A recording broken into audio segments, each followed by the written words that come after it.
Hey guys, what's up? We're back. This is the movie discussion pocket dimension, where time does not exist, and the only thing that matters is time. It's film, and we're glad to be back. That's Jay, and I'm Cole, and yeah, it's been a little bit while. And this won't matter later when stuff gets played back, but it is kind of disconcerting when you're trying to do a series when there's big gaps in between. But this is the next installment of our current ongoing series on British crime. From 1971, Get Carter. This is probably it's almost like the trope codifier for British crime. It almost kind of starts here, really. I mean, obviously there have been some beforehand, but this is really the movie I think that kind of proved to the world that you could make good British crime movies, really, because in the decades before that, I think the crime film was really seen as the domain of, America, that they were better at doing sort of like the harsh, gritty films. And of course, this is 71, so it's considered one of the better film noirs of its day, or neo-noirs, as they're called. And I know a couple of years ago, or a little while back, when we did our series on Orson Welles, and we talked about his movie Touch of Evil from 58, which is like in the world of like cinema or whatever, sort of considered the last true noir film. And then sometime in the years after that, films that followed that sort of template were dubbed neo-noir. And I don't know if we've really got pinned down like what the difference is or why that exists, but it exists basically because of another thing that we talked about that we bring up all the time. And this movie that we're doing, Get Carter, could easily have been included in that series when we did New Hollywood, because when New Hollywood happened, we talked about the shift, how it was the end of the studio era, and filmmakers had a lot more creativity. They weren't bound by the same constraints, not just of like studio stuff, but also as far as like censorship goes, right? We talked about the Hays Code going down. So like that's another sort of difference where you can see the shift between the old noir and the new, is that suddenly these newer ones can have stronger, more graphic content that the old ones could only really hint at. Right. And this movie's quite violent for its time. I mean, maybe it seems a little tame by today's standard, but again, everything within its context. And so this is 71. So it wasn't brand new as far as that goes, but and there had been some neo-noir, I'd say, probably in the 60s before this. And I think really, even though it's not really a noir movie, the movie that really brought that to the masses, and again, we didn't do it in New Hollywood, but we brought it up a lot because it's one of the big films of that era, and I always talk to sort of like Turning Point, blah blah blah, which was the 67 film Bonnie and Clyde. And I think this film really sort of follows that kind of blueprint as far as that goes. So yeah, it's got all the noir aspects, but it's a neo-noir because it's a little, I don't want to say darker. It's not exactly darker, but the content, they can be more free with what they show. There's plenty of really dark stuff going on in lots of classic noirs going all the way back to the 40s and 30s, but a lot of it was hinted at or whatever. They couldn't actually show it.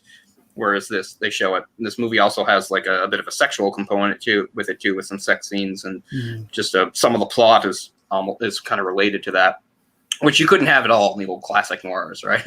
They might mention somebody slept with somebody, but that's about as far as that goes. They weren't going to show anything or anything like this, whereas like pornographic films are kind of an important part of this movie, as it turns out. Mm-hmm. So I'd never actually seen this movie, even though for years I was aware of it and its reputation. And it's funny, is I did see I think it was 2000 or 95, was it? 2000, I think you're right. 2000, yeah. Remake with Sylvester Stallone, which is a pretty different movie. It's just another one of those ones where they want to sort of cash in on a name, I suppose. Yeah. What's funny is that wasn't even the first remake. In the 70s, they did a blaxploitation remake of this movie that actually had Pam Grier in it. I believe it was called like The Hitman or something like that, which was pretty loose, but does lift some scenes, including the whole showdown on the beach at the end, which is kind of amusing to think about. Makes me sort of curious to see it, to tell the truth. Yeah, I know the Stallone movie is terrible. Yeah. I knew that way before I actually saw it. It was one of those movies that just got savaged, but like it did nothing at the box office, and it was savaged by critics, and everyone was like, oh. And it was kind of around that time. I think it also was magnified because it was really, Stallone's career was dying sort of a slow death in the 90s. Yeah. And by the time you got to 2000, it was like, okay, this is kind of like the final nail in the coffin. Because, Stallone, coming out of the late 70s, was one of the biggest stars in the 80s. And then the 90s, he started to make some really bad movies, and it just started to get going. I mean, not that there isn't some quality in there, like, sort of, but I mean, if Demolition Man's like the best movie you've done in an entire decade, that's probably not that good. Because I like Demolition Man, but it's not going to save it. He's doing like, did he do Stop or My Mom Will Shoot? Yeah, I was about to say that. And like, oh man, it was a few bad ones there. It was the one with a few different titles. I forget the title, but yeah. There's I mean, it's not terrible, but I'm like you. I can enjoy it for like its time when it was, but the cheesy Judge Dredd movie, of course, which was not a success, and it's kind of not surprising that it wasn't. Like I can get a kick out of that movie, but yeah, I can see not to pile on still. And apparently, the story goes as far as Stop or My Mom Will Shoot goes, was that since in the 80s he and Schwarzenegger had a rivalry, and genuinely did not like each other at that time. They, at some time in the 90s or whatever, maybe finally broed it out or wwhatever and became friends and business partners and all that. But in the 80s, they genuinely did not like each other. And one of the things that annoyed Stallone was about how Schwarzenegger had seemed to seamlessly made that transition, that he was the big action star, but then he was doing comedies too. It's like, oh, look at this, Arnold Schwarzenegger in these big comedies. He's so talented that Stallone, it was on his radar in the late 80s and early 90s to do that same thing. And apparently, Stop or My Mom Will Shoot went around. It got to Schwarzenegger first, and he was like, well, this is terrible crap. And I think through some indirect way, he made sure it got to Stallone's people, and he made it seem like he was really close to signing. So that Stallone was just like, I don't need to read it. I'm going to swoop in and take this movie from Schwarzenegger. And I mean, I don't know how much that can be verified because it makes Schwarzenegger sound a lot smarter than you think. But that is the story going around that I found out, that he kind of like tricked him into being in a shitty movie because he made it seem like he wanted to be in it, which is pretty funny. So he knew it was garbage and was like, yeah, let's Stallone make that terrible movie. Yeah, and he was like, I guess he got like agents and people to put the call out to make it seem like he was really interested in it. Like he didn't want people to know that it already came out or whatever, right? That's funny. So I mean, I don't know if that can be disputed or what, but that's what I've heard and read things about. That Schwarzenegger kind of like trolled him a bit there and made it seem like he stole the movie away from him when he was like, no, like it was, yeah, which is kind of funny. But anyway, Rachel Lee Cook played the Doreen character in that one. Oh, that breaks my heart because I do love her. I know. But, they can't all be gems. But yeah, getting back to this. So this movie is based on a novel called Jack's Return Home. What's interesting about it, unlike a lot of books that are based on novels, is like this novel hadn't even been out for like a year when they decided to make a movie out of it, which is even to this day kind of different. And obviously, like a lot of things based on novels, they made some key changes and stuff.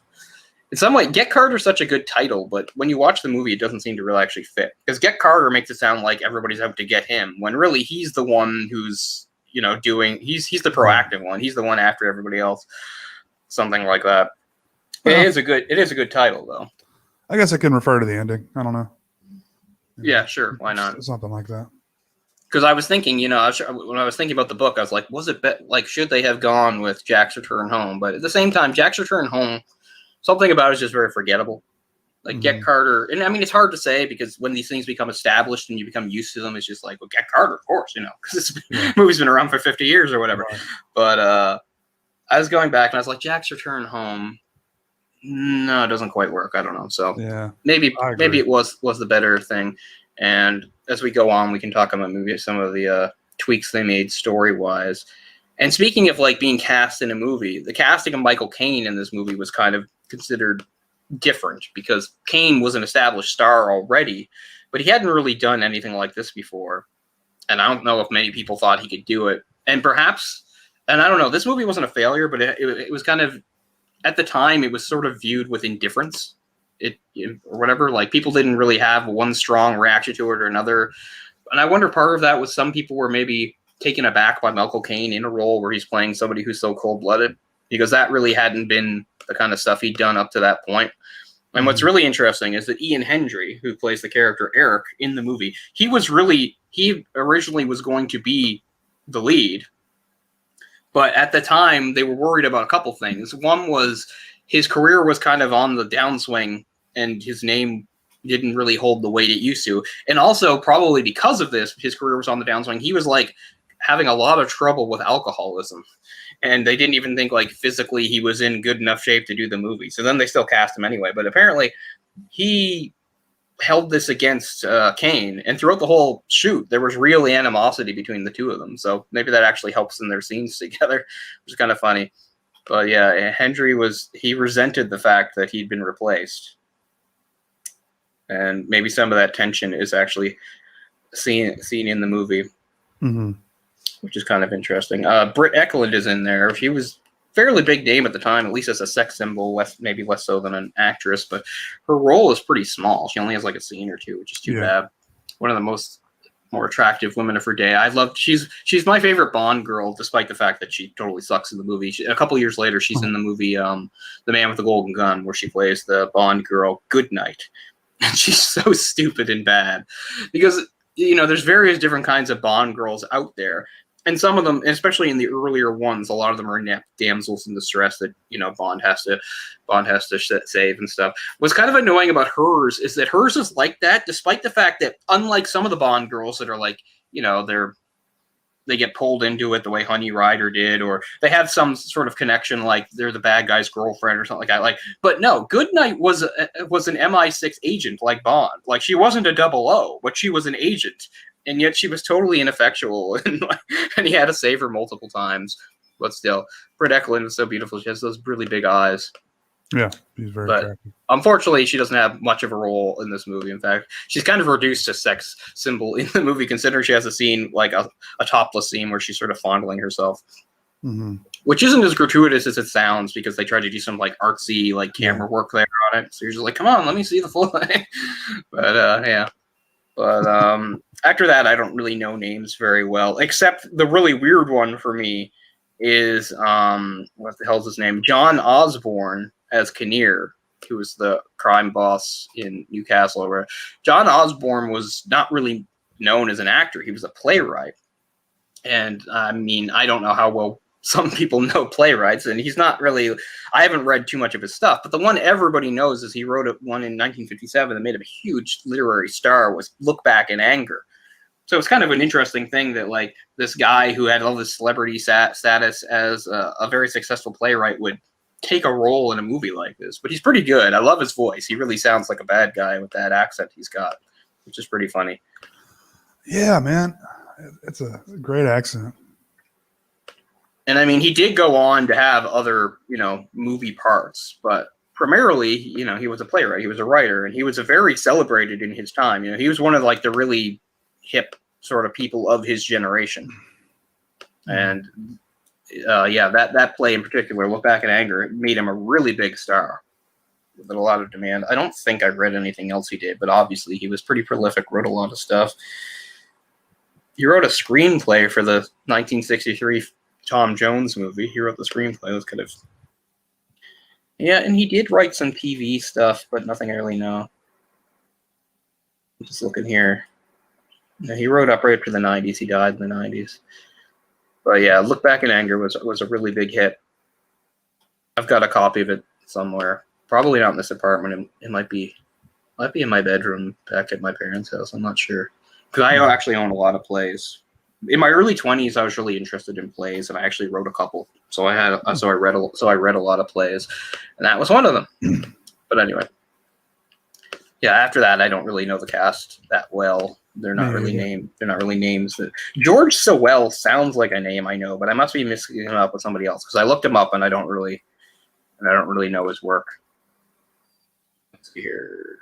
He's not really in stuff. He was actually in Barry Lyndon, which we did on this show. But he didn't have a large role in it. He's just in one of the dueling scenes. I don't even know if he even has a dialogue. But yeah, there must be some other Sewell I'm thinking of. And I know you're going to think, well, Rufus Sewell, but no, I don't mean him. I don't know. But yeah, as you're saying, this is kind of, I think, the film that really established the British gangster film as a genre, really, that showed that there was a lot that could be done. Because it's 71. There was probably some British crime stuff before this, but I think this is the one that really started that and put some emphasis on the fact that you could do crime stuff outside of America too, because obviously they have their own thing. And 71 was a big year in film. I think we talked about this a few times. Had some really big movies. The other crime one of that year was definitely The French Connection, also 71. So these are obviously the two big crime films of that year, except that The French Connection was like an instant success and everybody loved it, whereas this film was kind of ignored for a while. Like, it wasn't considered bad, it was sort of ignored.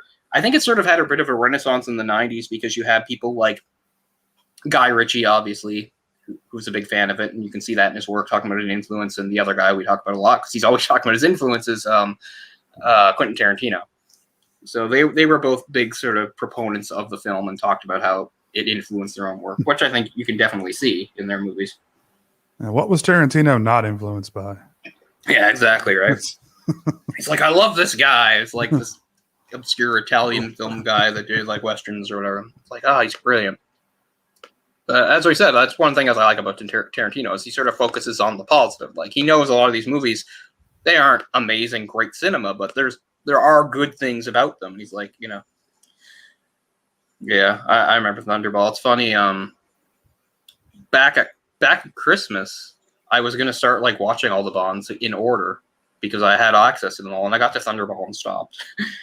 It's not like I think Thunderball's bad. It's just, and to this day, adjusted for inflation, it's the most financially successful one. But it's overly long and drawn out, and there's a lot of the scenes are underwater, which I lose patience with because everything's so slow underwater. But I mean, I gotta get back on that train, I guess, as far as Bond goes. But this movie's a great contrast to Bond, right? Because Bond's sort of like a more fantastic glamorous spy world, and this is sort of like the gritty, sort of more real world type stuff. Yeah, it feels real. Yeah, like realistic.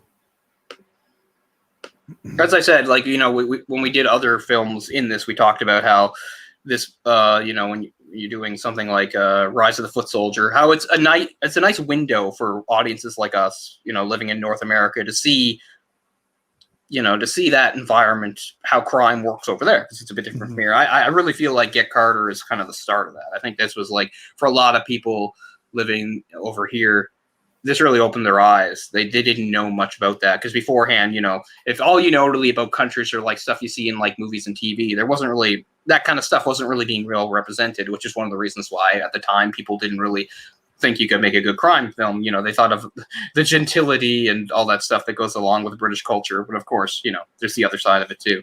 I have to say though, I do like how the gangsters talk in this movie, because it's such a contrast from how gangsters, especially American gangsters, talk. And it's still, even despite the fact that they're criminals and they have like, they'll live in the seedy underbelly and all that stuff, they still have maybe sort of a polite, proper way of speaking, which I enjoy.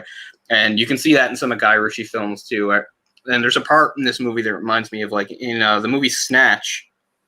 There's a part where I can't even remember what's going on anymore, but there's a part where I think it's because Turkish is unable at this point. He's unable to put the fight together. So the main gangster starts sort of putting the squeeze on him and threatening him. And there's a part where he sends the thugs out to, I think it's an arcade that Turkish and Tommy run. Remember, they come in with bats and they smash the place up. And then Tommy like pulls out a gun and like tells him to get the hell out. Yeah, they start to beat up Turkish, but then Tommy comes in with a gun and he's just like, and he tells them to get away from him. And they don't have guns, so they have to back off. And when like the main thug, he's just like, watch out there, son. Don't hurt yourself, or something like that. And Tommy's like, I'm the one with the gun, son. I think it's you who best behave. And they go off. I kind of like that sort of exchange, because like it's hostile and threatening, but there's still sort of like a civility and to it that I enjoy. And there's something like that also going on in Get Carter, a lot of the dialogue. Like, especially the behave yourself part, which I think maybe is taken from Carter, because there's a part where he's talking to, he's not the gangster exactly, but he's like the businessman guy, Brumby, where he's like talking to Brumby and he's threatening him. And he says, you're a big man, but you're in bad shape. With me, it's a full-time job. Now behave yourself. So he says behave yourself there too. So I wonder now if like behave yourself thing is maybe a nod or maybe not. I don't know. But yes, we'll get to that. again, I think it was all sort of the more surprising to audiences at the time that Michael Caine could pull off such a cold character. Because before that, he was really known for his charm. And what's interesting is he does lay on a lot of the charm in the movie, but then he like a switch flips when he has to go about his business, and then he becomes very ruthless. It's also probably when we were talking, I was saying about the main differences between the classic noir and the neo-noir was that while the classic noir maybe even introduced the whole anti-hero trope, it really gets turned up a notch in the newer neo-noir stuff. Yeah. Where it's like the anti-hero is like, okay, I'm rooting for him because the other guys are really bad, but he's not good either. And that's definitely what's going on here in Carter. He does some really brutal stuff in this movie. Mm-hmm. Yeah, I mean, he's a very intimidating guy. That, you know, if you haven't seen, you know, movies like this, you're used to like, you know, Michael Caine with a more, you know, relaxed performance, I guess you could say. But he, right, like his probably most famous movie before this was like Alfie. Right, he's just like a lovable scamp in Alfie, kind of thing. Although he does have one thing in common with Alfie in this, and that he can just sleep with anybody he comes into contact with. Which is also kind of like a James Bond thing too. It's just like he's irresistible with women, apparently. Yeah, which is a big part of this movie. He lays pretty much every main female in the movie. Yeah, even ones he'll later kill. Yeah. Jacob makes a good point here. I mean, Jake. I'm sorry. With the car, when I was watching it earlier today, I was like, "Oh, she's still in the trunk." Yeah, that's right. Glenda or whatever. He's just like, like, what am I going to do? Jump in there and get her? Right. Probably saved him. He probably would have killed her eventually anyway for a loose end. Yeah. So it's like, saves me the trouble. Although I also like how immediately after that, he just has another car. Like I guess he steals a car because they're like, to get him to stop it. Like the whole point, they push his car into the river so he can't chase them. But then like immediately afterwards, he has a car anyway. So I guess he just goes and steals a car immediately after that.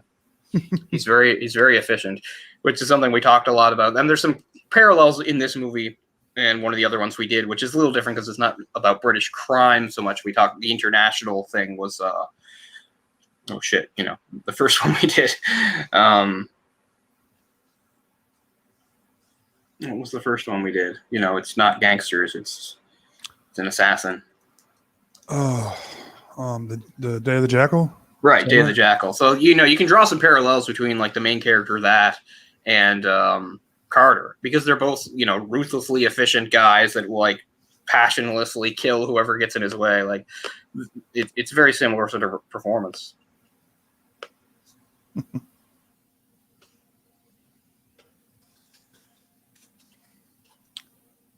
Yeah, apparently the beach scene at the end was reused in the opening of Alien 3. The what scene? The beach scene at the end.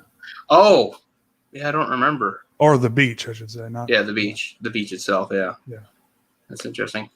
I don't remember that part of Alien 3.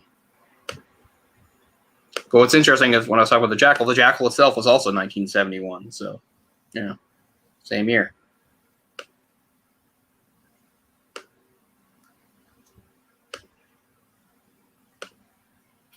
I also like how in certain movies that have violence in them, it's just sort of, it starts violent, it ends violent. That's how it goes. They've got scenes. I like how this movie is a long time before anything actually happens. Yeah, it's almost like a mystery until it gets to that point. Right, he's doing his investigations and stuff, and then, as we said, sort of like a switch turns on. Because, I don't have any problem with movies that are violent start to finish, but there is something to be said about how it has more of an effect when you go like 40, 45 minutes and the threat is there, but nothing has actually happened. But then, it starts happening, and he's going off. So I do like that. I think it's well paced as far as that goes. It's pretty good at building up the suspense. And I like movies about investigations. Like, it's not exactly detective-like, but he's doing the stuff that you would do. He's trying to get to the bottom of this, so he's talking to people and asking questions and pushing their buttons and all that stuff. So, of course, this is about how he's a London gangster working for the gang of, like, two brothers.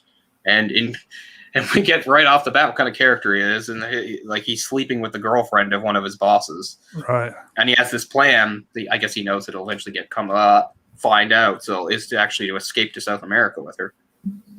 But and the whole thing is his brother, who as far as he knows was not connected to crime, I don't think, has died in like a drunk driving accident. But the whole thing feels off to him, and he starts investigating and thinking that maybe his brother was set up or killed, which of course turns out to be the case. And that's where we go from.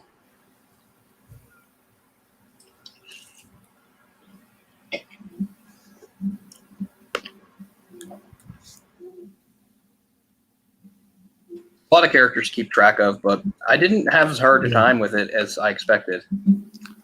Yeah, it is quite a few. He has to like work his way through a bunch of gangsters before he figures out, exactly who was responsible.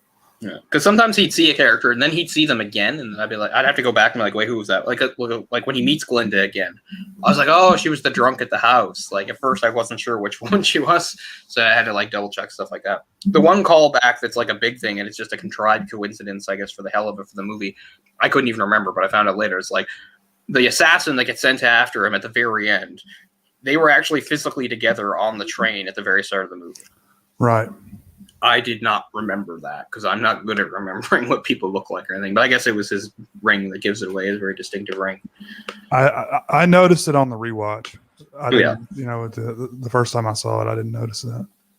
Yeah. But besides that, I didn't have too hard keeping it straight. I mean, I'll give the movie credit because I think nowadays a lot of movies try to have too much exposition and explanation. I mean, not that it wouldn't have helped me, but I do think it would have been clunkier. So if I had to go back and check things, that's okay. Because when you have to really remember stuff like when he's piecing together, when he's getting the answers. So it's like, I mean, the order that he's doing stuff. He's looking for somebody named Albert, who we don't even know why he's looking for Albert, but he doesn't find Albert, but he meets Eric. Eric is very evasive with him. He follows Eric. Eric is in the employ of that other guy, that other crime boss. He doesn't get much out of that. But then as like he's meeting more and more people, they all sort of have their part to play in things. And then of course the big turning point is seeing the movie that his niece was in and getting the answers to that. And the answers were, well, two of the women that he'd met before were also in it, so they were complicit. He finds out that Eric is the one that got his niece involved, and Albert is the one that's actually having sex with her in the movie. So, they all have their thing.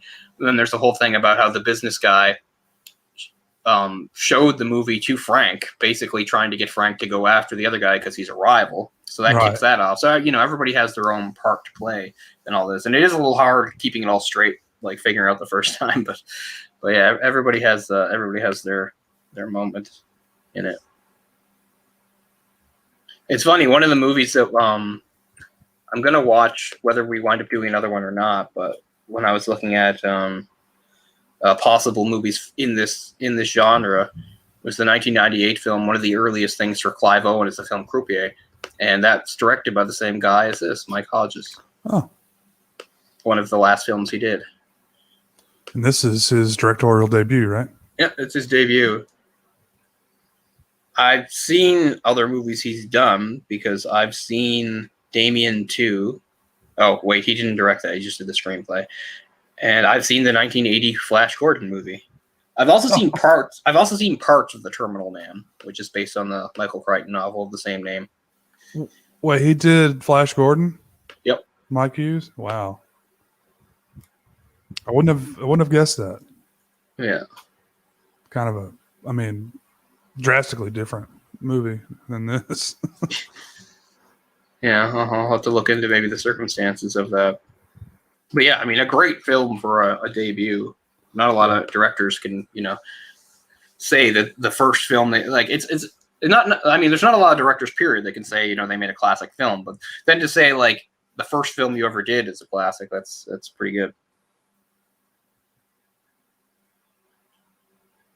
But yeah, Mike Hodges didn't do a ton of films, but he was around.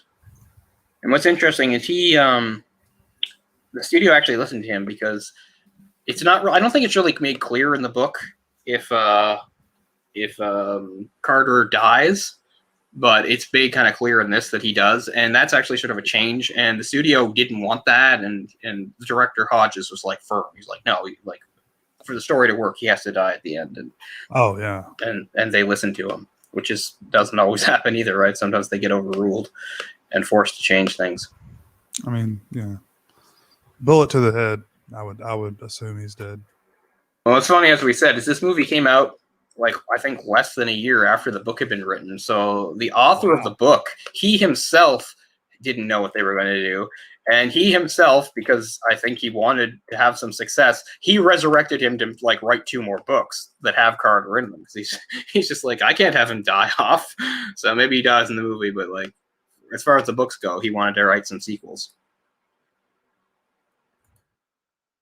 But, Ted Lewis. Yeah, let's see. Yeah, in '74 he did a book called Jack Carter's Law. So there you go. Another. But that's actually technically a prequel, not a sequel. So that's interesting. But I'm pretty sure a couple more of his books actually are direct sequels, though. But that one had Jack Carter in the title. Oh yeah, Jack Carter and the Mafia Pigeon came out in '77. So yeah, he wrote a couple books with Carter, and I mean, why not? You know, you have a good character, you want to get what you can out of him. But I am glad that they listened to Hodges and had him die in the movie, because I think it works better that way.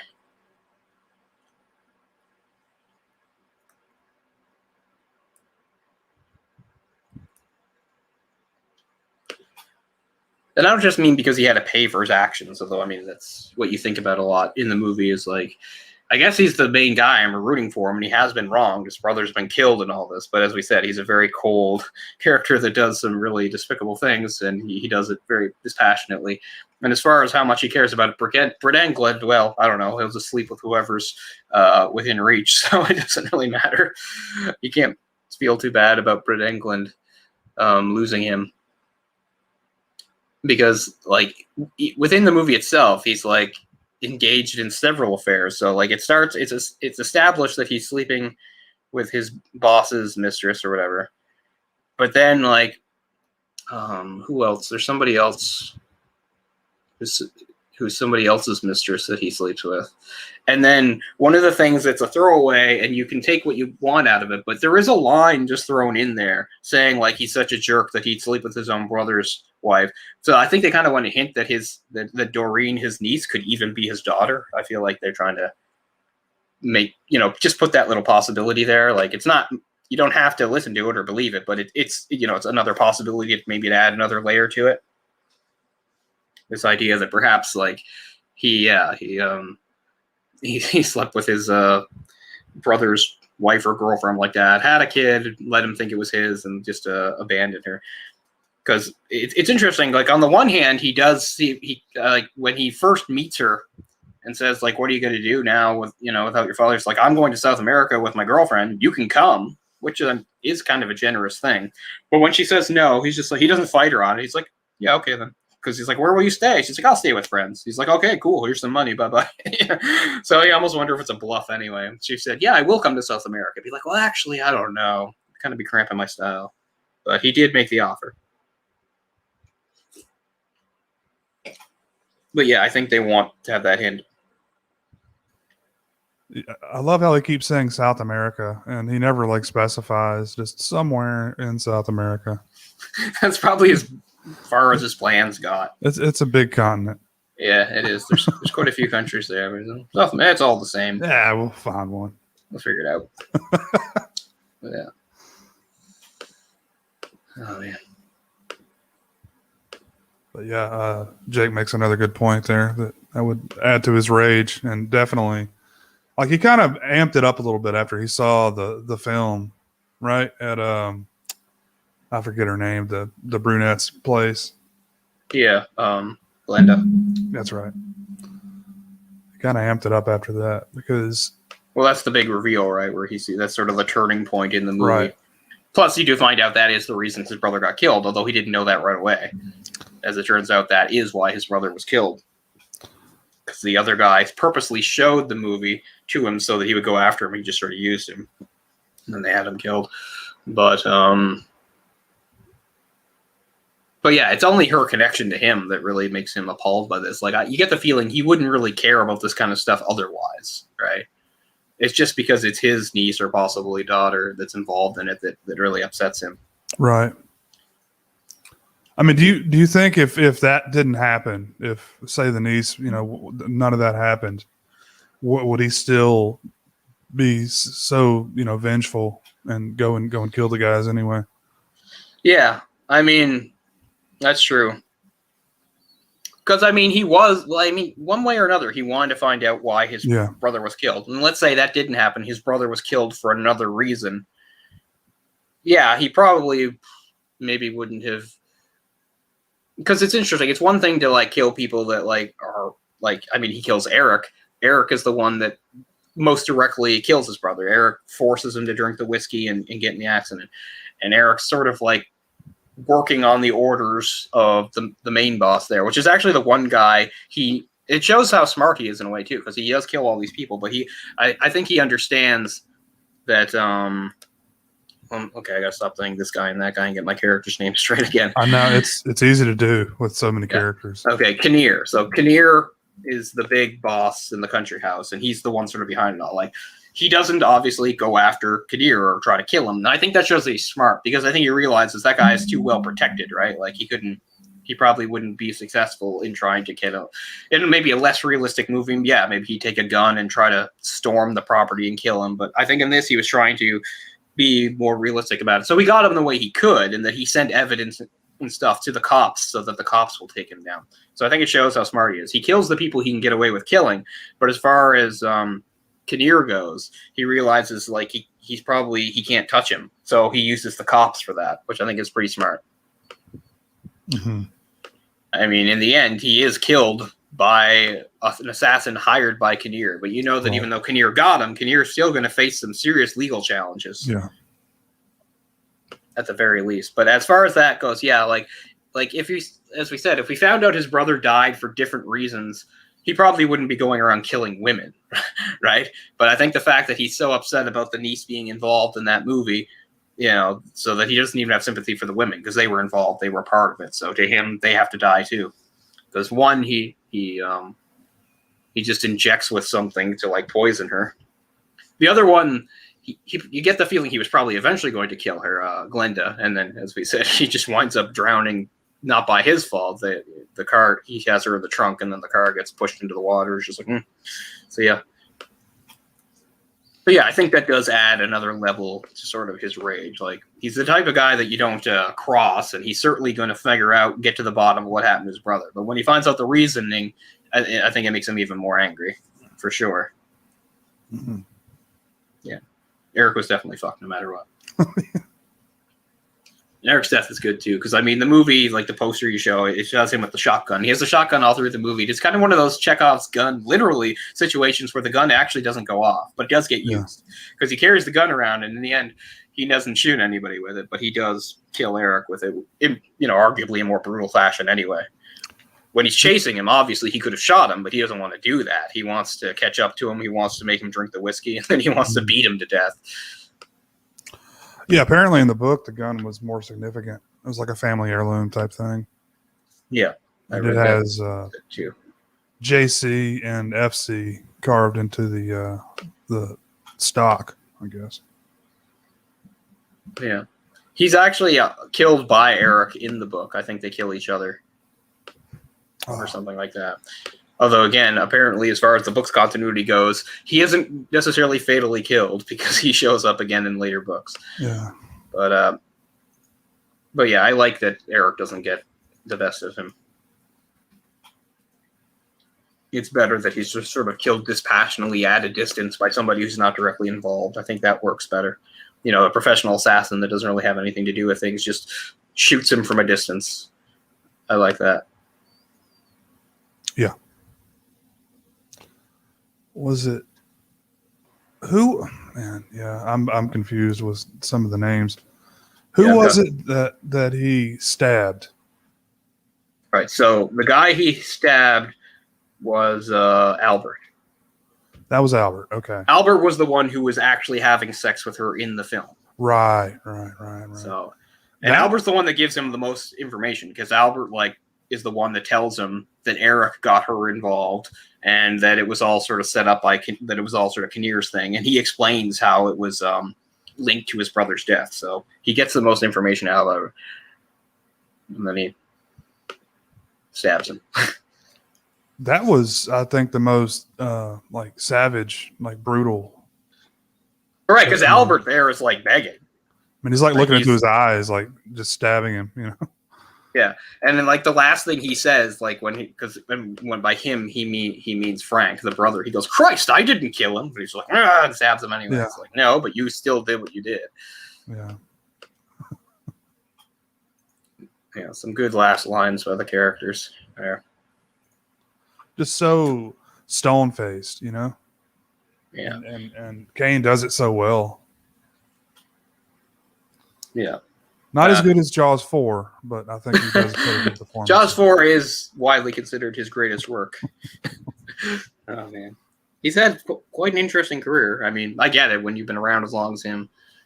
It's been a long time since I'd seen him in one of his older roles. I've gotten really used to him as an older man in movies. There was a while, Christopher Nolan loves him. That's who I think of Albert when I hear the name Michael Caine, honestly, because he does such a good job at that, in that role. You mean Alfred? Alfred, yeah, sorry. Yeah. It's interesting because before the movie came out, I was just okay, they're just using an established name rather than going for who I think would fit the character better. And I still kind of believe that, but I mean, he is a really good Alfred.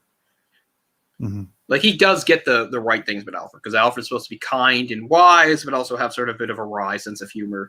And also he's supposed to, of course, he's a proper English butler, have, Right. very good manners and all that. All that is gotten across pretty well. Mm-hmm. I'm not going to go on a whole thing about it because we do this too many times, but I mean, one of the million of things I can't stand about the Ben Affleck Batman is also having what's his name as Alfred, Jeremy Irons.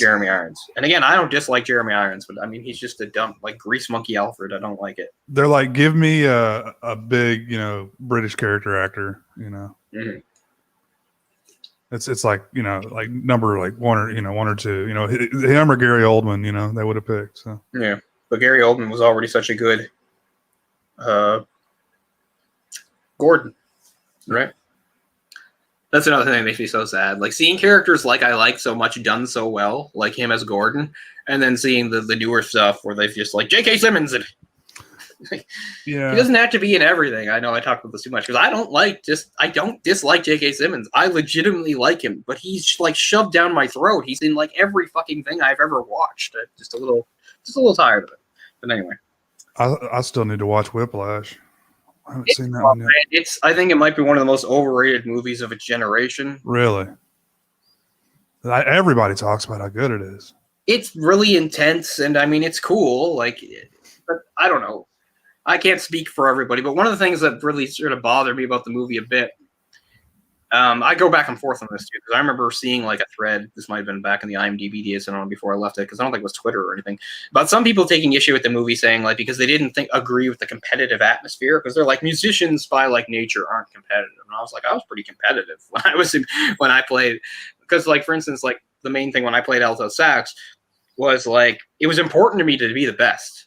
I was never a second. I was always first. And if there were solos to be had, I fucking wanted them. So I was definitely competitive. So I don't necessarily mean that, but the atmosphere they show in the school where he's drumming is kind of crazy. And what J.K. Simmons does is mind fucking on the highest level. If a teacher actually acted this way, there'd be thousands of lawsuits. Oh, absolutely. But doesn't he's there to psychologically torture people into being better musicians. And at the and towards the end, I don't want to do a big spoiler here, but he's actually sort of asked point blank why he takes this approach. And he says it's worth it. To him, it's worth crushing a million mediocre musicians if he can raise up one really great one, which I think is really awful. But yeah, I mean, it's a well-made movie. The performances are really good, but no, I think it's super overrated.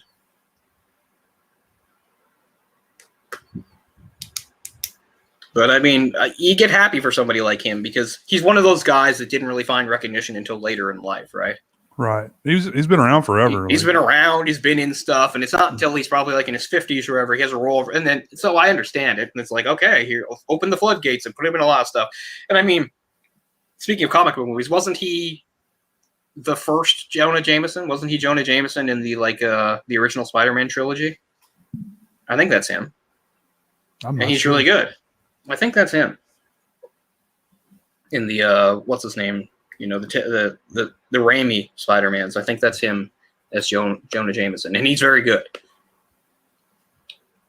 But yeah, so I'm not trying to come down on him. He's a fine actor. He's done good stuff. I just feel like Whiplash, like, and again, I'm glad for his recognition, but he's just in too much stuff lately. He's in everything I watch. Yeah, he is, and I definitely cannot stand him as Gordon. That's fucking awful. But there's so much more wrong with those movies that's just a really small thing. There's big, huge things that I can go on about. But anyway. Oh, man. Are you looking forward to the Andrew Garfield, I think, is who's playing Batman? Oh, no, Robert Pattinson. I get those two guys mixed up. I am looking forward to it. Like, I really like that trailer. It looks really good. Now, I know trailers sometimes can be deceiving, and I've been fooled before, so I don't know. But I think that original trailer that came out like 6 months ago or whatever that has this, the Nirvana song in it is fucking great. So we'll see how that goes. Because, I mean, I like the idea of why not showing him in a little bit earlier in his career, which is funny because usually that's my complaint about other things. I'm like, I want them to be shown as established, but I do like the idea that it's a bit earlier in his career, and he hasn't become the master planner that he becomes later on. Mm-hmm. That he's a little more down to the basics. And I wouldn't want them to do it in the comics, but since it's a movie, I'm fine with the fact that, they take the Riddler and say, what if the Riddler was like really different? Like he was much more, dangerous and sadistic, that seems kind of cool. Like, again, I wouldn't want them to do the comics, but for a movie, that seems like an interesting angle. I'm okay with that.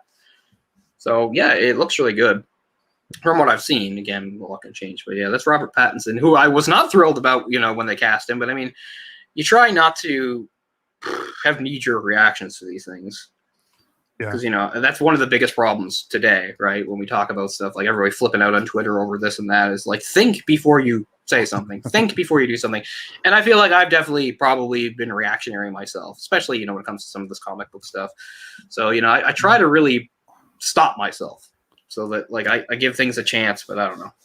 Man, sometimes right off the bat, I just know it's wrong, whether it's a casting or it's, some other sort of decision. Like, I realize it's like, no matter how rational or patient or like calm I try to be about this, I know I'm still really going to hate it. But at least, I try to keep that measured because I don't want to be one of those assholes. But that's the other thing. Like, I'll talk about it like on here if people ask me, but it's not really in my nature to like go on Twitter and make a big stink. Like, what does that do? Right. And yet that's what that's what their lives are for. Yeah. Like just the other day, because I follow a lot of comic stuff, I'll read stuff, but I almost never get involved. But somebody announced, like, I don't even know why, because I mean, there's this whole group of comic people that are really, we talked about before, the comic gator people that like talk about how like comics is ruined because of diversity and stuff like that. But he must be one of those. But it was really weird because I was like, where's this coming from? Because somebody announced that in like the fall there would be just a really small, I think it's only like 3 issues, like Luke Cage miniseries or something like that. Some people were talking about this Luke Cage miniseries, and one guy goes like, I look forward to like roasting this woke piece of shit. It's like, what the I'm like, what do you even know about it? Like, and I'm like, but that is a lot of people's mindset. Like, this is some woke trash, and the best thing about it is like I can complain about it because people, like to complain. Like, they're secretly glad. Like, a lot of these people that are like, comics suck now. They're being ruined. Like, a lot of them, I think, are secretly glad because it makes them feel smart or something, that they have, like, something to rage against. There's always there's always a group of people that want to, like, have something to rage against, say, like, everybody's wrong. You're not looking at this correctly, And that's in every single fandom. Yeah. I mean, I agree with some of the stuff they say, just in the regards of, I don't know. I guess we shouldn't get into it. But, yeah, but I mean, I know what you mean. Sometimes, like, when a character is, like I said, like, if I think they're miscast, yeah, I'd rather not everybody jump down my throat and tell me that I'm sexist or racist or whatever, just because, I think that. Yeah. But I mean, just the gender swapping of roles, and I feel like it's done for a specific purpose, not like we think it would be a good decision for the character or right. like it would make it better. It's done for a. And there's a fairly recent one that I don't want to give. I don't want to do spoilers here now, so I can't. I guess I can't really allude to it. But there's one that's sort of current that people are talking about, and like I'm not going to say anything about, but I do agree with it because I feel like they took a character that had a really potential to be something cool, and for the sake of doing some sort of twist or something, they really reduced it to like nothing. That's in one of the Marvel movies. And I mean, I'm somebody who's overwhelmingly positive about most of these Marvel movies, right? Like I'm usually pretty on board with a lot of the stuff they do, but not this time. Oh, it's Taskmaster. Okay, it's Taskmaster. I watched Black Widow, and I don't like what they did with Taskmaster. Okay. Oh, you saw it? Okay. Yeah, I went to the theater. It was great to see him go to the theater. Oh, cool. But because I hadn't been in, actually, it was the second movie I saw in like a week. But before that, because I saw the Conjuring movie. Before that, it had been almost the last movie I'd seen was Possessor Uncut last fall, and before that, the last movie I saw was The Invisible Man, which was February 2020, just before, the shit really hit the fan, everything shut down. So those are like the only movies I've seen in the theater of the past like year and 6 months or whatever. Gosh. Yeah. So it felt really good to go back, and I don't know. Black Widow was okay, but it has such a promising start. Like the first like 20 some minutes of that movie, I think are great. But then as the story, is revealed and stuff, like, no, sorry. I mean, it wasn't bad, but yeah. And this is this very mild spoiler that I don't think anybody cares about. Like, one of the reasons I don't like it is, like, the fact that, like, sort of the main thing she's fighting against or the plot she's trying to stop involves mind control. I'm like, are we going to do more mind control? I mean, this, she's friends with, like, Bucky. His whole thing is that he's been mind controlled, and Cap had to, like, fight him out of it and all this stuff. And now she's doing another thing where she's trying to stop bad guys from using mind control. I'm like, that's the best you can come up with. So that's a bit disappointing, too. I think that's one of the ones that went to HBO. Yeah, possibly. But I'm probably going to go see it in the theater at some point. It's definitely not bad. Like, I don't think there's been like a bad Marvel MCU film of a bunch. Just a couple of them have let me down slightly, and this was one of them because I feel. And I guess the other thing is, like, the thing that's overwhelmingly positive that most people love about the movie is they really like. I don't know how you say her name, but the blonde as Yelena Belova. And I don't like that either. I really don't like that. I just don't like this weird sister dynamic they have. I don't like her cast as the character either. I wanted somebody meaner and more dangerous and more angry, but she's not her enemy in this. I like the Black Widows. I like Yelena as sort of a bad guy. I feel like a lot of these Marvel movies, they feel like the need to redeem like every single bad guy. Like, even the ones that are, like, doing bad things, it's like, well, they have their reasons. And, I mean, that's always good in lots of stories because in some ways it's more realistic, right? You humanize them. It's, like, more realistic, right? Because, like, even, like, Hitler or whoever, he thought what he was doing was right, that kind of thing. They do that. But at the end of the day, still Hitler. But it feels like in a lot of these Marvel movies, they always want to make it seem like by the time the movie's over, we're supposed to actually sort of feel a little something for the villain. Like, can't villains ever just be villains anymore? Can't they ever just be straight-up bad guys? I mean, there is a straight-up bad guy in this latest movie, so I can't complain. But he's not like one of the known established people. Like, even Thanos, like I don't mind it, but Thanos is so honorable in the movies. Yeah. Like, I kind of miss like the fact, like, because they have this whole thing. It's like Thanos wants to wipe out all life, but it's really altruistic. Like, it's cruel, it's genocide, but he feels it's necessary to like save lives. In the comics, it's because he loves death. Literally, death is like. Her as a personification is female. He's literally in love with her, and he wants to impress her, and he fucking loves killing people.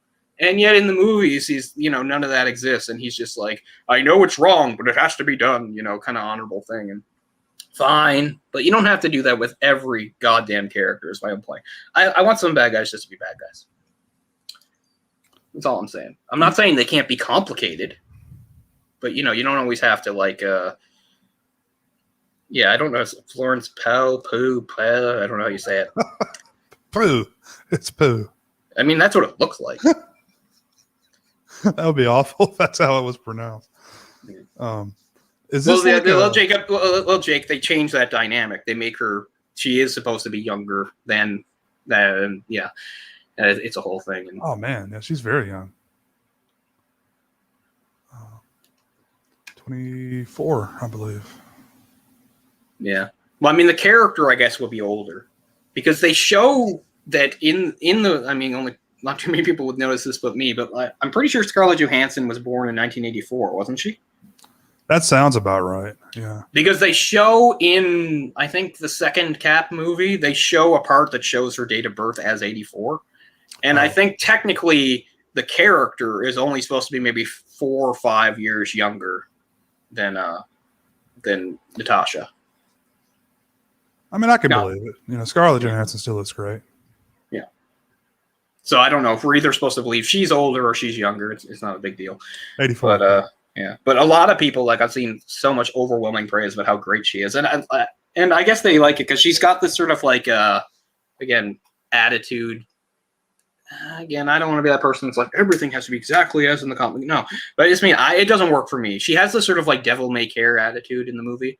Mm-hmm. She's sort of like casual and cracking weird sort of like sarcastic jokes and stuff, and it to me it's just all wrong for the character. I think of the character as really intense and really mean and angry. Like her whole thing is she wants to be better. She wants to be the best Black Widow. She hates that you know, Natasha is considered the world's greatest spy and all this. Like, she fucking hates that. She wants to surpass her in every way. But that is not at all what's going on in this movie in any way, shape, or form. And I think that's too bad. But anyway, we will leave it. Well, let me ask you this real quick. Is it like a girl power movie? That's kind of the impression I get. I mean, like a go girl, you know. You wouldn't really think so if they didn't feel like the need to point it out sometimes, because there's a whole thing is, you know, you've got that really weird guy that's been in stuff lately. He was on like Stranger Things or something, which I guess is why he's a big deal. He's the hell's that character's name? He's Red Guardian. And in this, again, they make this whole fake family dynamic for them. In fact, small spoiler, it's because part of their work as spies in America was to pretend to be a family. So that's where it comes from, right? They were a fake family planted in, you know, the heart of America to be a family. So there's a whole callback to him talking about like how his girls are like the toughest in the world. And they like have to bring that up like 17 times in the movie. I mean, if you take that out, I don't think you really think about it too much. You think there's Black Widow and, you know, there's this program and, you know, they're badass fighters because that's what happens in the Marvel U. Like, I don't think you would really think that much about gender. I don't know why you're supposed to, really. Like, you know, she's a superhero. She's Black Widow. She's kick-ass, obviously. Like, I don't feel like we need to hammer home, you know, equality women. I don't know. Yeah, pretty sure you would agree with him. I agree with everything there. Daredevil's the best thing I've ever seen in my life, as far as live action goes. I'm not counting animated stuff, but as far as live action, like Daredevil is so good. Like I still don't even believe it exists. I never thought anything that good could exist ever. And I agree. Jessica Jones is a character I despise, but I think season 1 is so good. But anyway, so I'm the same way. What is good, I think, is apparently I'm pretty sure the Netflix Daredevil is going to be in the Spider-Man movie. I think that's been confirmed. Really? Or at least and I think they're making either a She-Hulk movie or show, and he's going to be in that too. Which makes sense because he and Jennifer are both lawyers, so they're actually colleagues who have met and done stuff together. For people who don't know, She-Hulk, Jennifer Walters, is a lawyer by day. So she and Matt have worked. I think they've even opposed each other in the courtroom before a few times. So I think that all has good potential. And please bring back what's his name, Charlie Cox, because he's wonderful. Wonderful. You said the Spider-Man movie. You mean the Sony Spider-Man movies or the Marvel? I mean the Disney.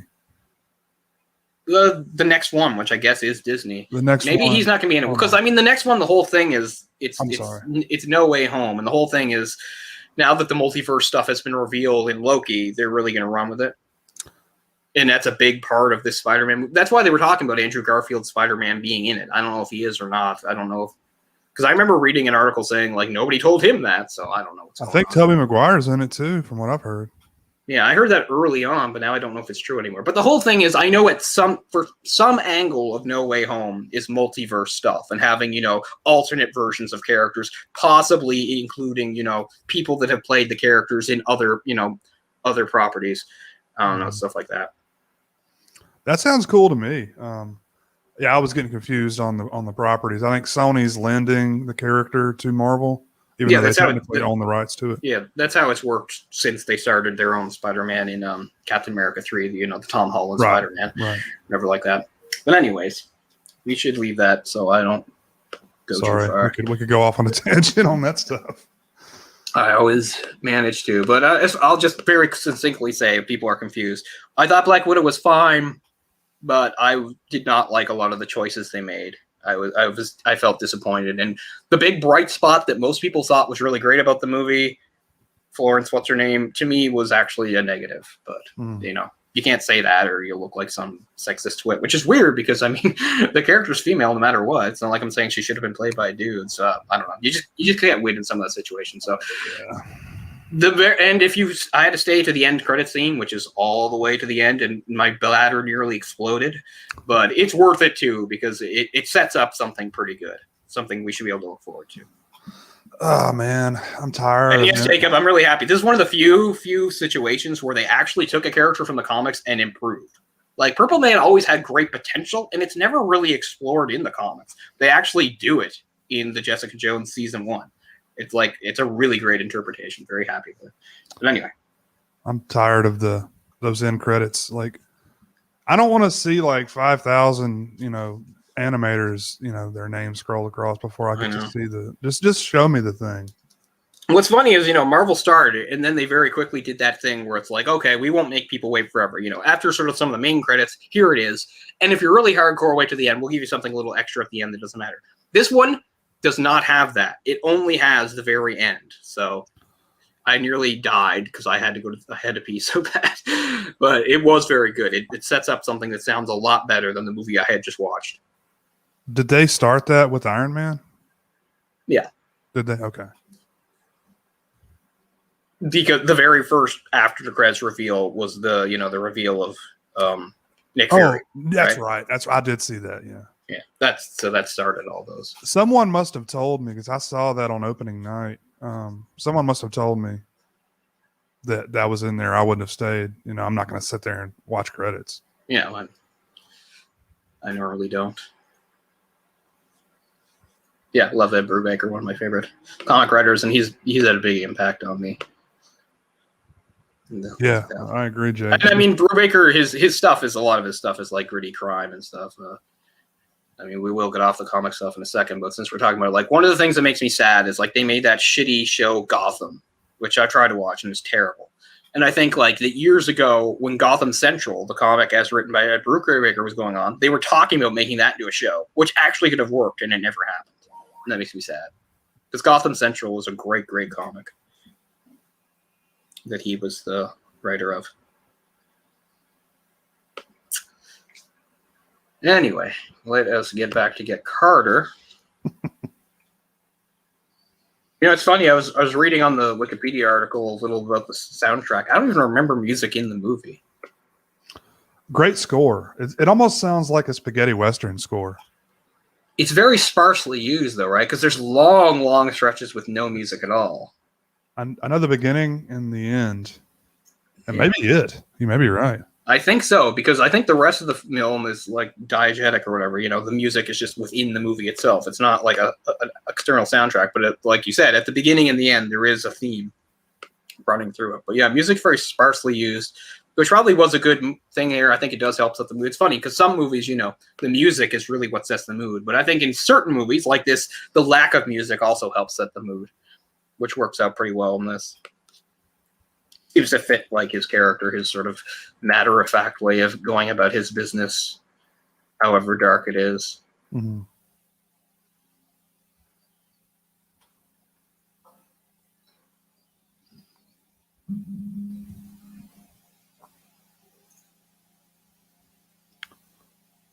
My name is Michael Caine. Yeah, I know. He has such a soothing voice most of the time. Man, the way he pronounces words is so like, it's like he almost pronounces T's like F sometimes, like thanks. Yeah. Thanks a lot.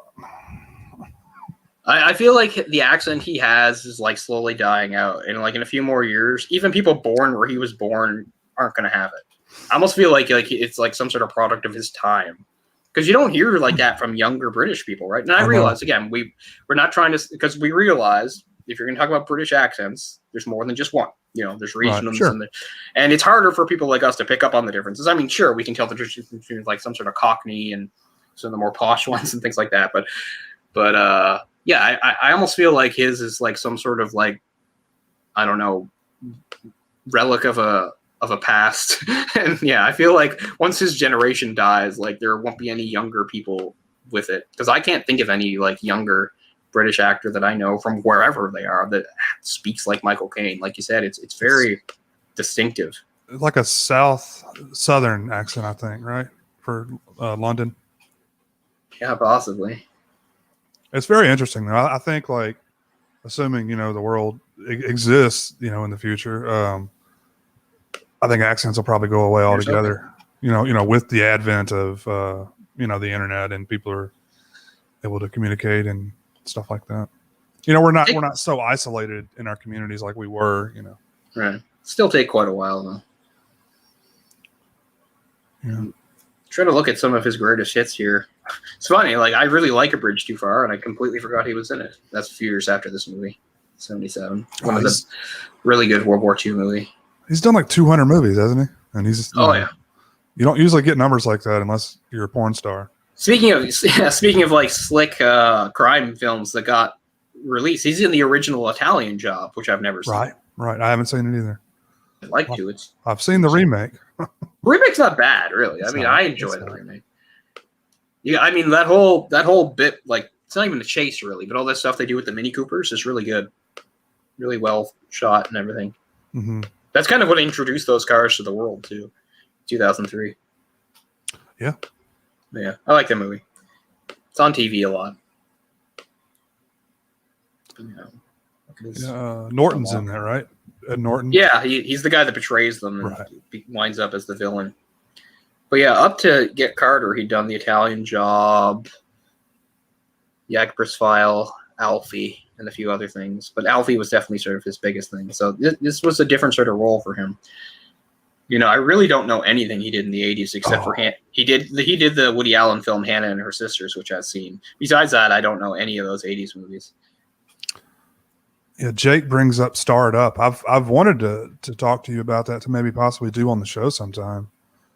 It's a prison movie with very thick accents. Is that something? Oh, sorry. Go ahead. Oh, I was going to say some of the stuff, like some of those, and some Scottish accents. Like I have to turn the captions on. That's just me being naive, you know. I just can't understand them sometimes. I mentioned before, the only movie I've ever had to do that for when the people are speaking English is I can't remember. Speaking of Clive Owen, he's in it. Came out in 2001. It's made by the guy that did it's the whole reason whatchamacallit exists. Downton Abbey. The guy that did Downton Abbey, he did this movie first, and then someone was like, you could like do something like that as a series or something like that. You know what I'm talking about. I probably haven't seen it. I'm pretty sure you've seen it. Really? It's like a murder mystery in a house from 2001. Clive Owen's in it. A bunch of British people are in it. It's got like all the servants and stuff in it. And basically, it sort of is the template for all the stuff they would do in Downton Abbey, because it was very much about like the class system, not just the class system, but like how like all the employees worked. Like, because all these in this all the why the fuck can't I think of what it's called? Okay, I'm just gonna straight up find it. Gosford Park. Thank you. Gosford Park, the accents in that are very difficult for me. That's the only movie I can think where everybody speaks English where I've actually had to rely on captions because the accents are difficult. If you haven't seen it, I highly recommend it. You would enjoy it, I think. Really? I mean, I've never watched Downton Abbey, but it seems like something I probably wouldn't enjoy. Well, it would interest you more than Downton Abbey because it's got like a murder mystery going on in it. Whereas Downton Abbey is like, here's the chronicles of these people, blah, blah, blah. This is a self-contained story with a murder mystery in it. So, you know, I think it's more accessible than something like Downton Abbey. Like, you don't have to be a fan of Downton Abbey to like this. I'm just saying it's done by the same guy. And it's kind of the whole reason why he wound up doing Downton Abbey in the first place. And they just expand on that. Because one of the things the movie shows that isn't really shown thing is like we see lots of movies that have servants in them. You know, we understand they've got servants. This really shows like after, you know, usually the servants leave the room, the camera doesn't go with them. In this, the camera does go with them, and we see where they go and what they do and how they talk to each other. And it's all really interesting because, like, it's this big meeting of really rich people in this house, right? Like, there's a bunch of different rich people coming together for this meeting. So they all bring their fucking staffs with them. So it's about how, like, the staffs all have to coordinate with each other. And what's interesting is, like, how it's explained to them. Like, so the staff of the house they're in, they're the hosts, so they're technically on top. So, like, the head of those servants is the head of all of them. And the way they address the members of the other staffs is they don't call them by their names. They call them by the names of their employers, which is all true. This is how it worked back then. So it's really interesting stuff from that perspective. But anyway, yeah, you'd like it. It's a good movie. Cool. But I think you're going to want to have the captions on because I had trouble, and I don't usually have trouble. But yeah, there's some difficult accents going on there. And yeah, a young, mostly unknown Clive Owens in that movie. Several years after Croupier, which I mentioned, which was done by the same director as this movie. Yeah, but Michael Caine, yeah, I think I'd just gotten a little used to him sort of as like an older guy who's like usually warmer. What's funny is like Harry Brown is a really good movie from 2009, which is also a revenge movie where he goes around killing people, but he's a much different character. Because in this, he's a ruthless criminal who we see is just like practically a sociopath. Whereas Harry Brown, he's more like a normal guy that feels like he's been pushed too far and he has to do what he has to do, and he's still trying to help people. So it's very different performance and very different. And obviously, he's a much older person in Harry Brown. Well, I mean, Michael Caine's been old like our entire lives, you know? Yeah. So I'm just used to the old guy. Like, right. I mean, what's the first thing I saw him in was probably like the Muppet Christmas Carol where he plays Scrooge, an old man. Right. You know, that's my introduction to Michael Caine.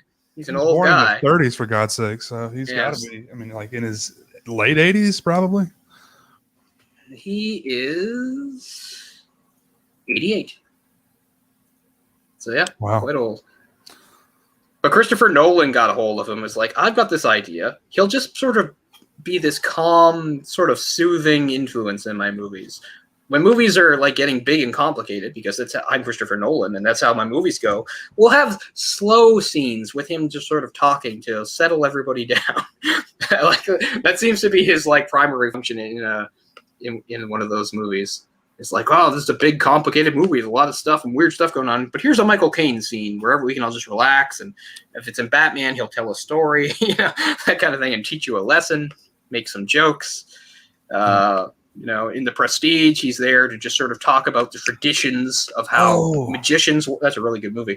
You know, he's there to just sort of talk about traditions and the rules of the weird world of magicians. He's here to explain that to the audience. It's like, oh, we get it. This is like the world the magicians live in. Here's the code they live by. Michael Caine can explain it. You know, he's in. I can't even remember what he does in Interstellar, but I assume he's there, you know, being calm and quiet and probably full of wisdom.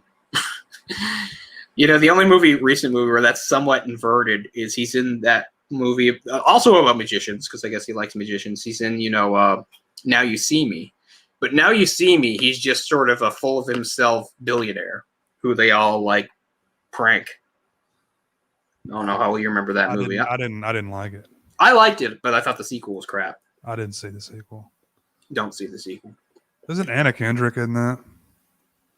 Probably. She might be, because who is it? Ilsa Fisher or whatever her name is. Maybe. She's not in. She's in the first one. They replace her in the second one, so maybe that's Andrew.